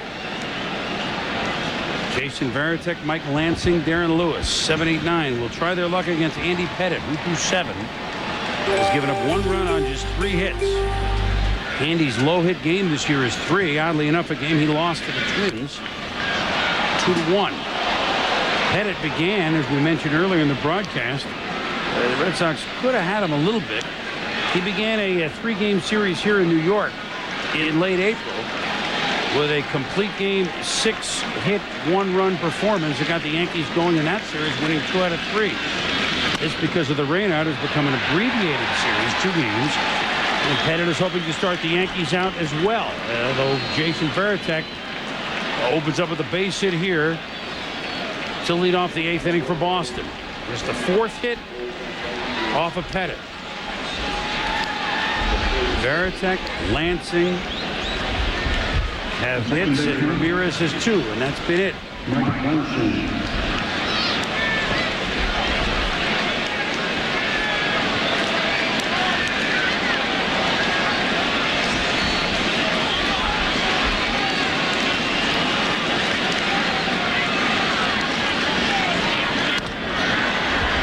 be in the seats. It's hard tonight because Pettit's had such a good stuff. The Red Sox have been in first place. Yet, it's interesting, Joe, neither the Red Sox nor the Yankees have really impressive records against the heavy metal teams. Right. I mean, Boston is 4-3 against New York head-to-head. Is this a team that with these parts, admittedly with Pedro, who's as good as there is, could they win this division? If they could, or do certain things have to happen, Joe, to make them more of a 6-month first-place team? Well, I think anyone who is in first place or, close to the lead right now has a chance of winning. I mean, we've played quite a number of games, and your confidence level is high, thinking that if I'm in first place now, I can be in first place 3 months from now. So I really think they have an opportunity, and I mean, if they can get Garcia Parra back. Double play turned again, started by Soriano to Jeter to Martinez. So Pettit doing the job, the infield doing the job, and Bill Pito doing the job. All right, Chris, we showed you David Wells hitting Brad Fulmer. Gave up 7 runs in 5 1/3. Ray Durham here, a swing and a drive 2-run shot. And just like that, White Sox within 2 at 8-6. Playing the top of the 7th. Meantime, the Tigers and the Indians. Roger Cedeno here for Detroit goes the other way. Juan Encarnacion coming in. And the Tigers on that base hit take the lead over Cleveland 3-2. Billy, thank you. Now 2 outs for Pettit against Darren Lewis here in the top of the 8th. To center, coming is Bernie.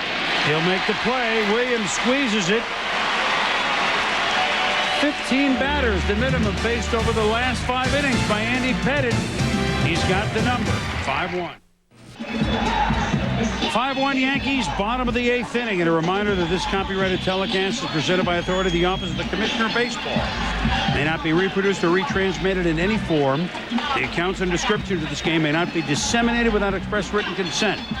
You can log on to MLB.com today to cast your Radio Shack All-Star online ballot and vote for your favorite or most deserving, I'd like to put that in, All-Star Major League Baseball.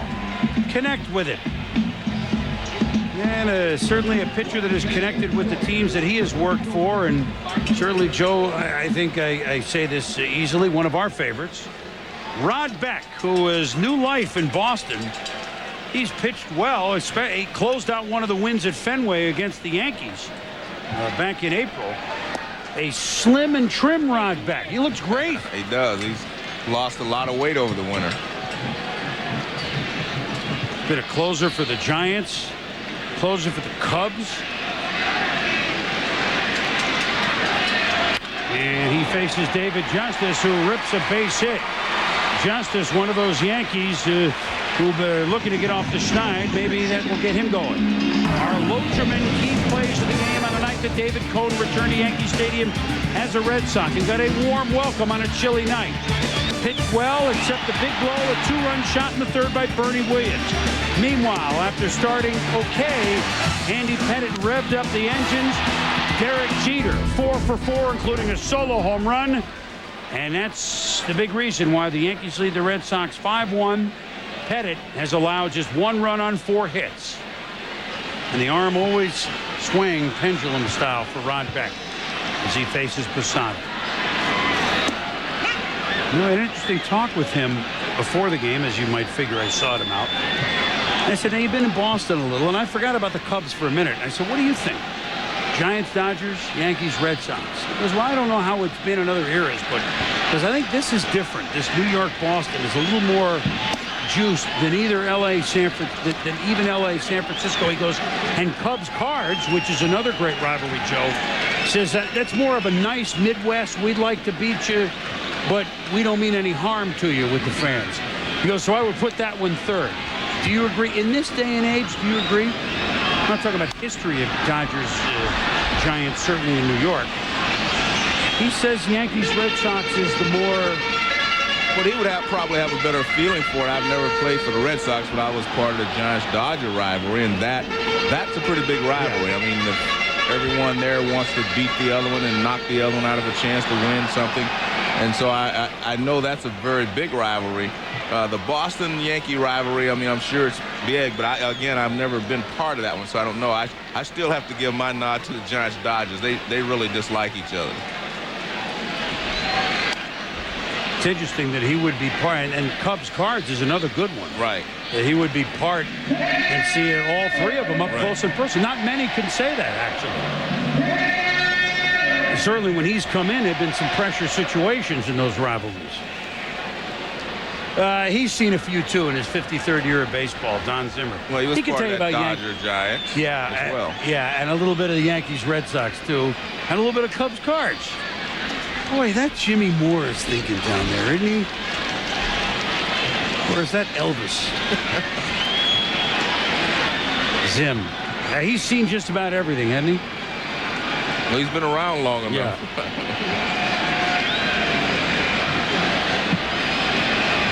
He's been a big part of this rivalry, the Rocket Man. That's for sure. Posada well to right. Bichette. Gone! Well, I thought he was going to play it off the wall. It just kept it eased over there.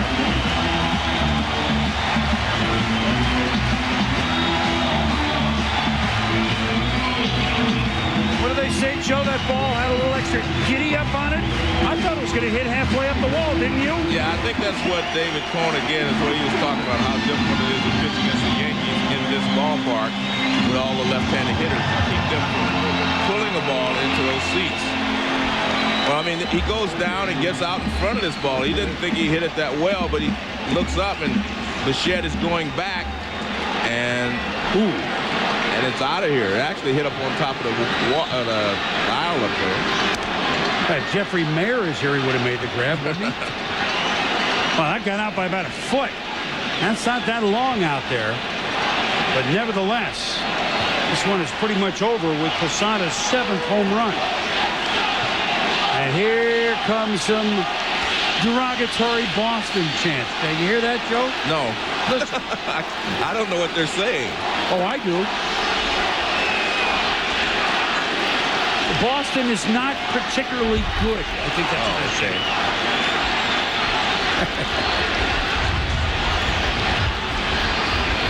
Scott Brocious up now in a game that's, whoa, there goes the bat. And the slipper. I'm surprised we haven't seen that more tonight, to be honest with you.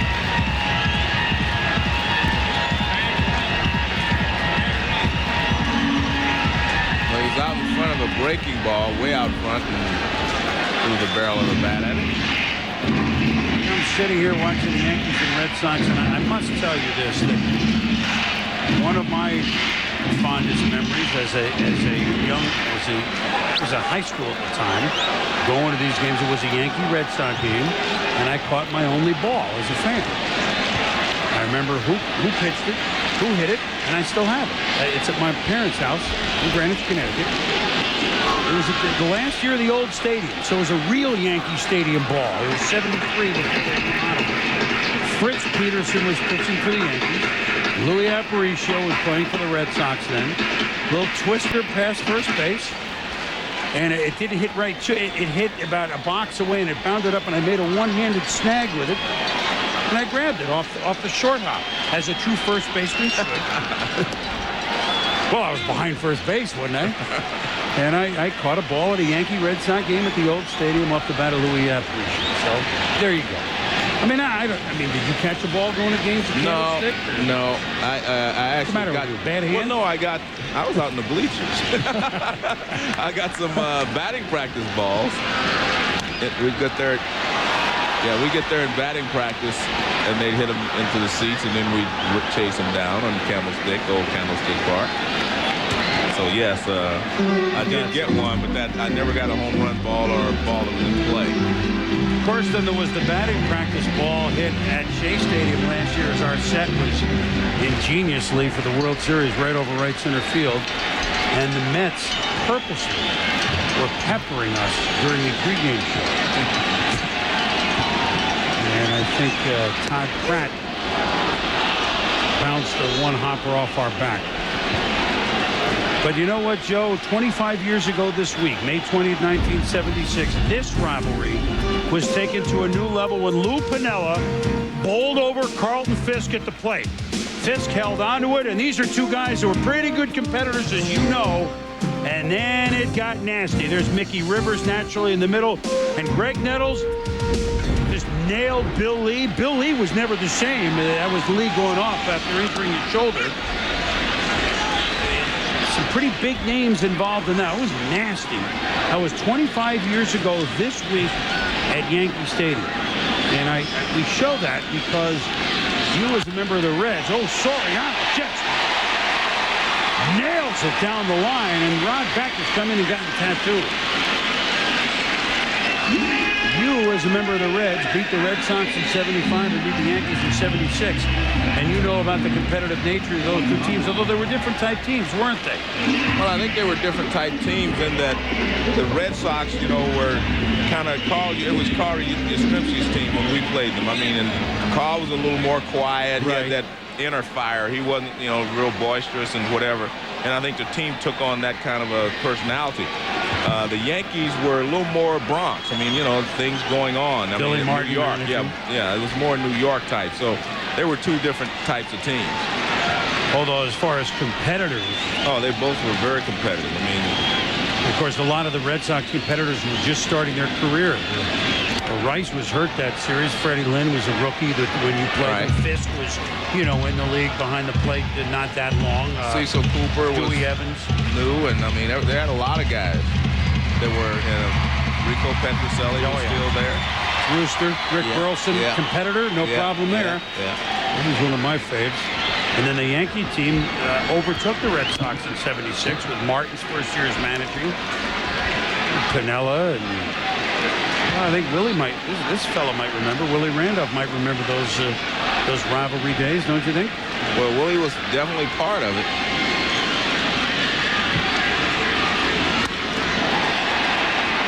Ball to center, coming on as Everett, makes a nice catch. Soriano back to first, not block out.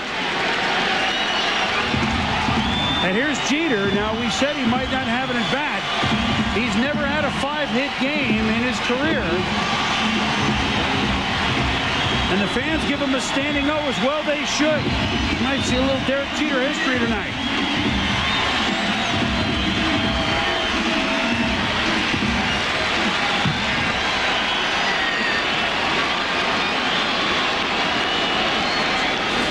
Doubled in the first, singled in the third, singled in the fifth, homered in the seventh. Does he go 5 for 5 with a triple in the ninth and cycle it too? Why not?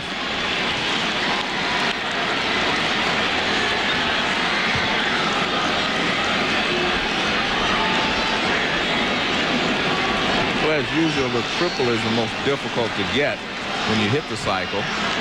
He can do it.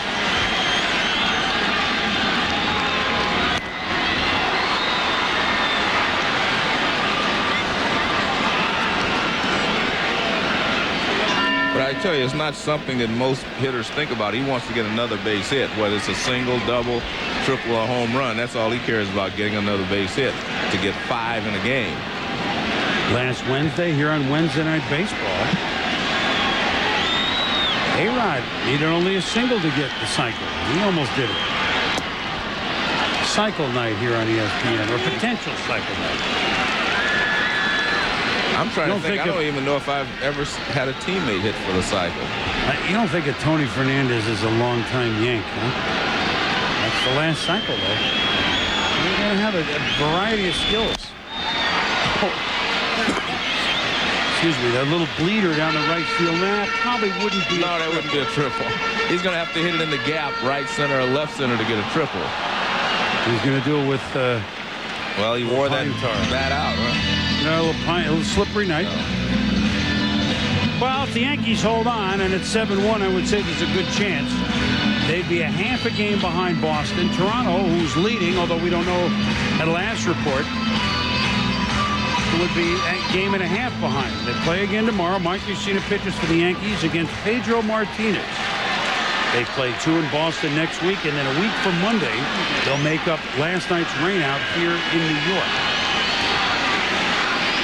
So 5 games between the two here in the next fortnight. Could be a triple, Joe. But it's a hit.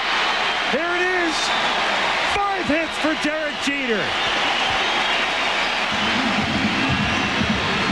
And that's amazing. I mean, to get 5 base hits in a game. And it's funny, we had a graphic there showing that the last Yankee to get 5 hits was Chuck Knobloch against the Red Sox in '99.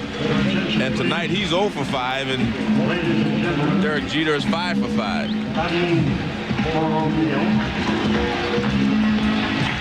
Well, congratulations, Derek. He's just so much fun to watch. Hitting them long, hitting them short. None of his other 4s were little dribblers, I can tell you that, No. right? Impressive night. And now, just off the DL, and a guy that could play a role on this team is the left-handed hitting Henry Rodriguez. Expo, Cub. He's got some good pop in the back. And he's batting for Paul O'Neill.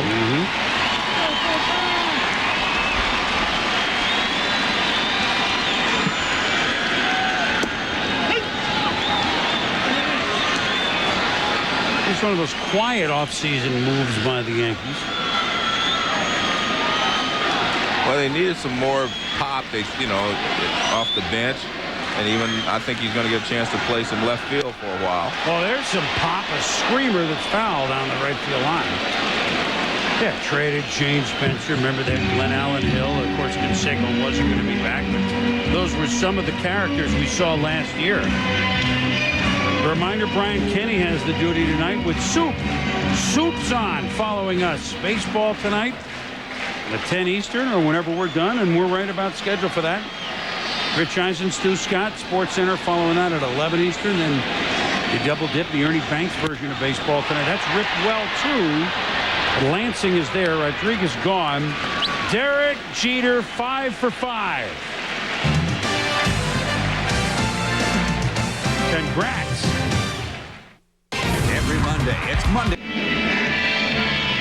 Top of the 9th, and the Yankees trying to close out an impressive 7-1. Well, they lead at 7-1 over the Red Sox. And the Stanley Cup Finals begin here on ESPN Saturday night, full national at 8 Eastern. The two teams that were the best in the regular season in the respective conferences. The Colorado Avalanche at home with the incomparable Patrick Roy against Martin Brodeur in the pipes for the New Jersey Devils. The Devils just got rid of the Pittsburgh Penguins, and the Avalanche did the same with the St. Louis Blues. And no matter how this comes out, the Devils trying to defend their Stanley Cup championship. And as we watch Jose Offerman, Patrick Roy, just consider it as an athlete, Joe. If he wins, he won a Stanley Cup as a youngster in '86, leading the Canadiens to a Stanley Cup. He's won others in between. And he's trying to win one 15 years later to sustain that level of brilliance 15 years apart.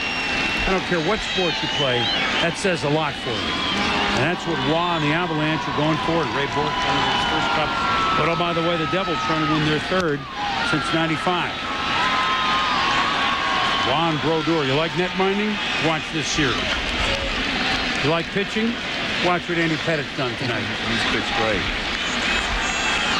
I find it interesting, Joe, that the two stars of tonight in the beginning of a big series, albeit now it's a 2-game series in Boston, are two youngsters. I still call them youngsters, as we should. Andy Pettitte came a Yankee '95 when they first made the playoffs for the first time in a while. And Derek Jeter became a Yankee in '96. Jeter 5 for 5. Pettitte trying to go the route with a 4-hitter. These guys know nothing but winning as a Yankee. They weren't here in the early '90s when they didn't win, or they didn't come from somewhere else. They know nothing except the Yankees, and you are expected to win. And yet these guys are still in their 20s on a veteran team, yet they play and certainly are performing like the veterans. Well, you're right. I mean, they are veterans now because they've been through, pitching and playing in the 4 World Series. That makes you a veteran. Because nothing is, no stage is bigger than the World Series. And they have performed beautifully in it.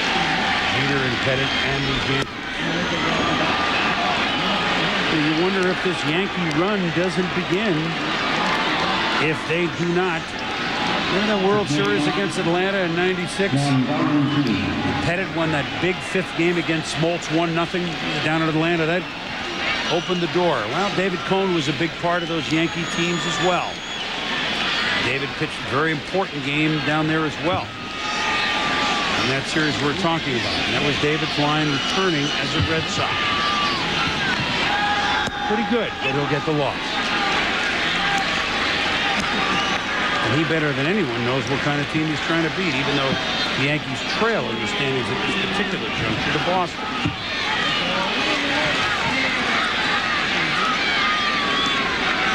Here's the good news if you're a Red Sox fan or a Red Sox player. We get at him tomorrow at 1 o'clock, and we got Pedro.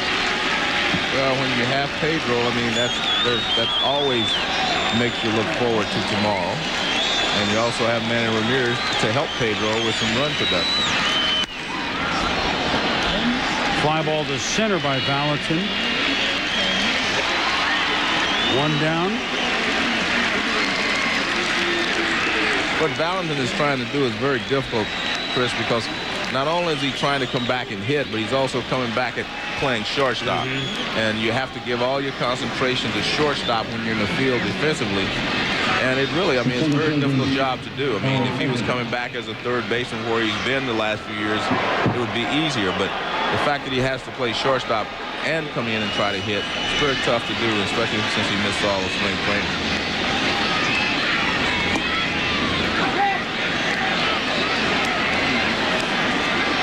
Want to know to Carl Everett looking for his first hit of the night. Of course, the Red Sox only have 4 off Andy Pettit. 7-11-0 for the Yankees. 1-4-1 for the Red Sox. Pettit continues and completes this. It'll be his 3rd complete game, tying Brad Radke of those amazing Minnesota Twins, who I see lost again today, who lost to Seattle. Yes. Williams and Stanton up throwing in the pen, just in case. Boy, Pettit looks strong, Joe. Well, he's the middle of this ball game when the game was still in doubt. I mean, he just dominated the Boston lineup, except for Manny Ramirez. He hasn't been able to retire him consistently, but he has pitched great, and especially when the game was in doubt.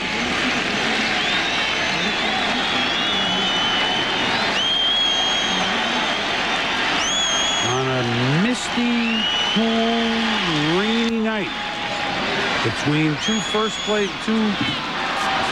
and second place team who are longtime rivals. Andy Pettit and Derek Jeter have stood the tallest. 44,108 the announced attendance. Not sure all of them came, but impressive nevertheless. It was a pretty good crowd considering the elements. Tuesday night. School's still in. This feels like October baseball to me, Joe. Well, I tell you what, at the beginning of the ball game, it had that atmosphere, the fact that David Cone was back, and he's been a big pitcher in postseason play, and Andy Pettit, of course, big pitcher in postseason play. So it did have that feel at the beginning of the ball game. Everett, and this could be in the gap. It is. That's Robert Perez, who's going in to play right field for O'Neill. Remember, Rodriguez pinch hit, and the youngster Robert Perez is the right fielder. And now just for perhaps a calling card, 2 on for Manny Ramirez. We might as well see if the phone works anyway. Manny this year against the Yankees, he had 2 for 3, is 16 for 33, Joe, against the Yankees, almost 500. Oh, by the way, for the season, he's hitting .411.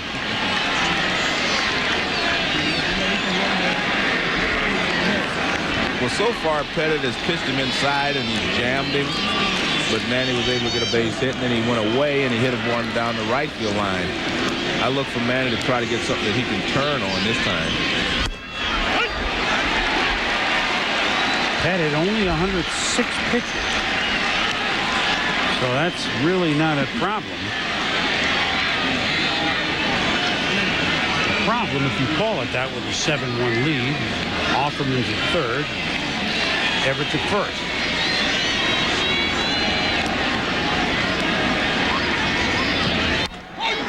Good pitch there by Pettit. Ball away. Went inside with the first pitch, and this is toward the outside corner. Now he kind of has Ramirez in the hole, feeling for it. See, that one's over the outside part of the plate after the cut fastball was on the inside part of the plate.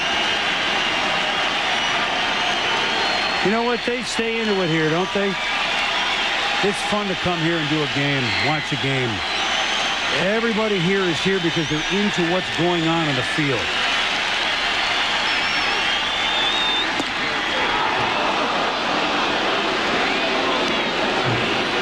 Then it'll be a nice finishing or almost finishing touch to retire Ramirez with 2 on. Our man Soup, Dave Campbell, and Brian Kenny. Baseball tonight next following this game. Red Sox trying to leave a little message perhaps for tomorrow afternoon. And this, too, is going to find the gap. Man, oh, man, Ramirez. Offerman scores. Everett scores. Ramirez with a double. 3 for 4. Hello, you're going to have to deal with me again tomorrow. It's 7-3. Well, that's the reason that he does drive in a lot of runs, and he's also the reason he hit the 400. I mean, he doesn't try to do anything special with the ball. He gets behind the count. He fights off a good pitch, and then he gets a pitch that he can handle, and he drives it into right center field for 2 more RBIs. Now the call is gone, I assume, for Stanton. And the fans who gave David Cone a nice round of applause now give their own a bigger one.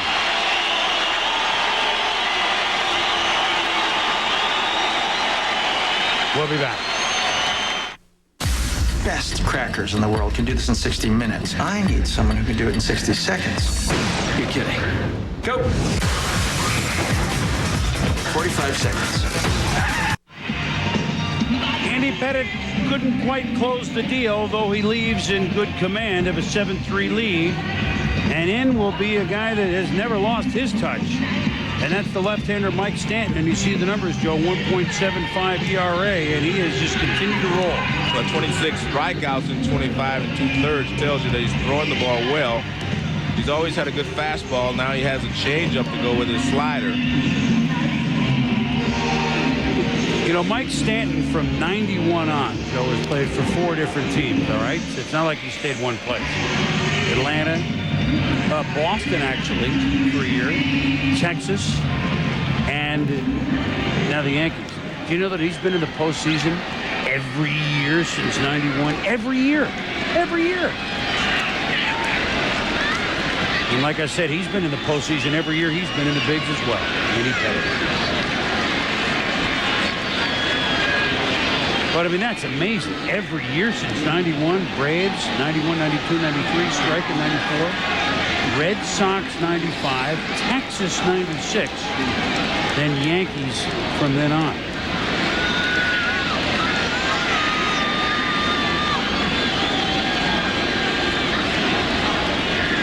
He's the latter-day Lonnie Smith. Right? Lonnie was in there almost every year. Yeah, Lonnie just kept changing teams and kept getting different ways. Yep.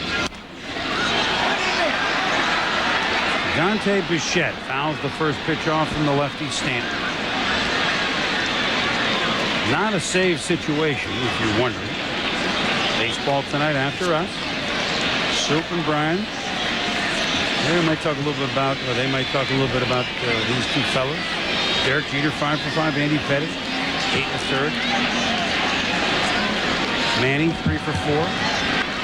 On second base. 2 more ribbies to him.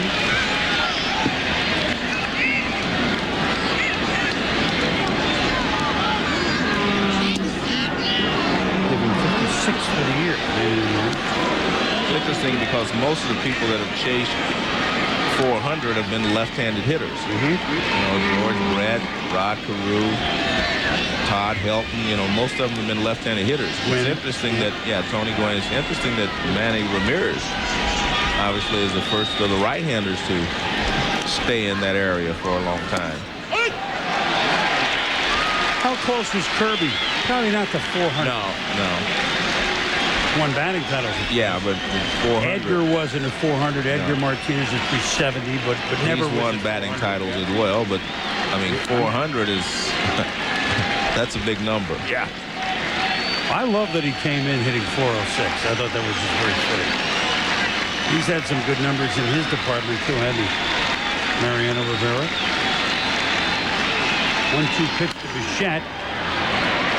Soriano will play the out. Now he alley-ooped one there over the weekend. But he doesn't do it here, and there's 2 outs, and the Red Sox are down to their last out. Ramirez at third, 2 down, and Shea Hillenbrand.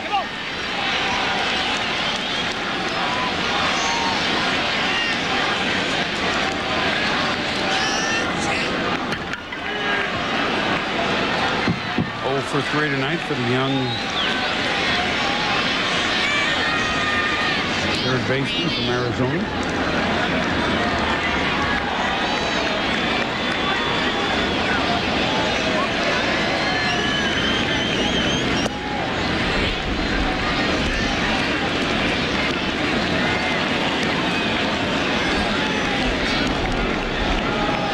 Yankee bullpen potentially, Joe, an area of some question, not big question, with Rivera as the closer and Stanton being marvelous. Well, they lost Jeff Nelson, of course, went to Seattle. And the health question of Mendoza, although he's back.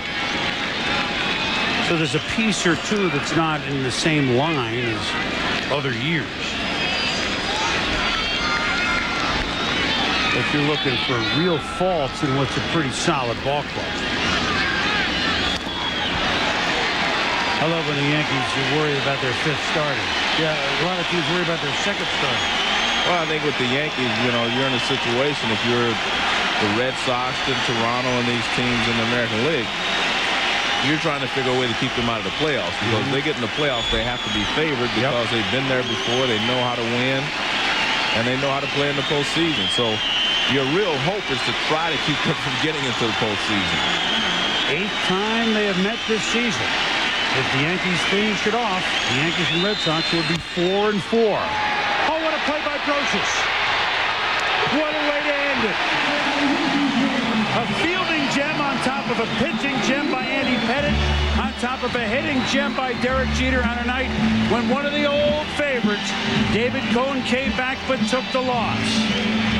The Yankees draw first blood in this 2-game set, beating the Red Sox 7-3. Joe Morgan enjoyed it immensely. That's it from New York. Start spreading the news. The Yankees beat the Red Sox 7-3. For Joe Morgan and all of us here, I'm Chris Berman. Stay tuned for Baseball Tonight. This has been a presentation of ESPN, the worldwide leader in sports. For more, log on to ESPN.com.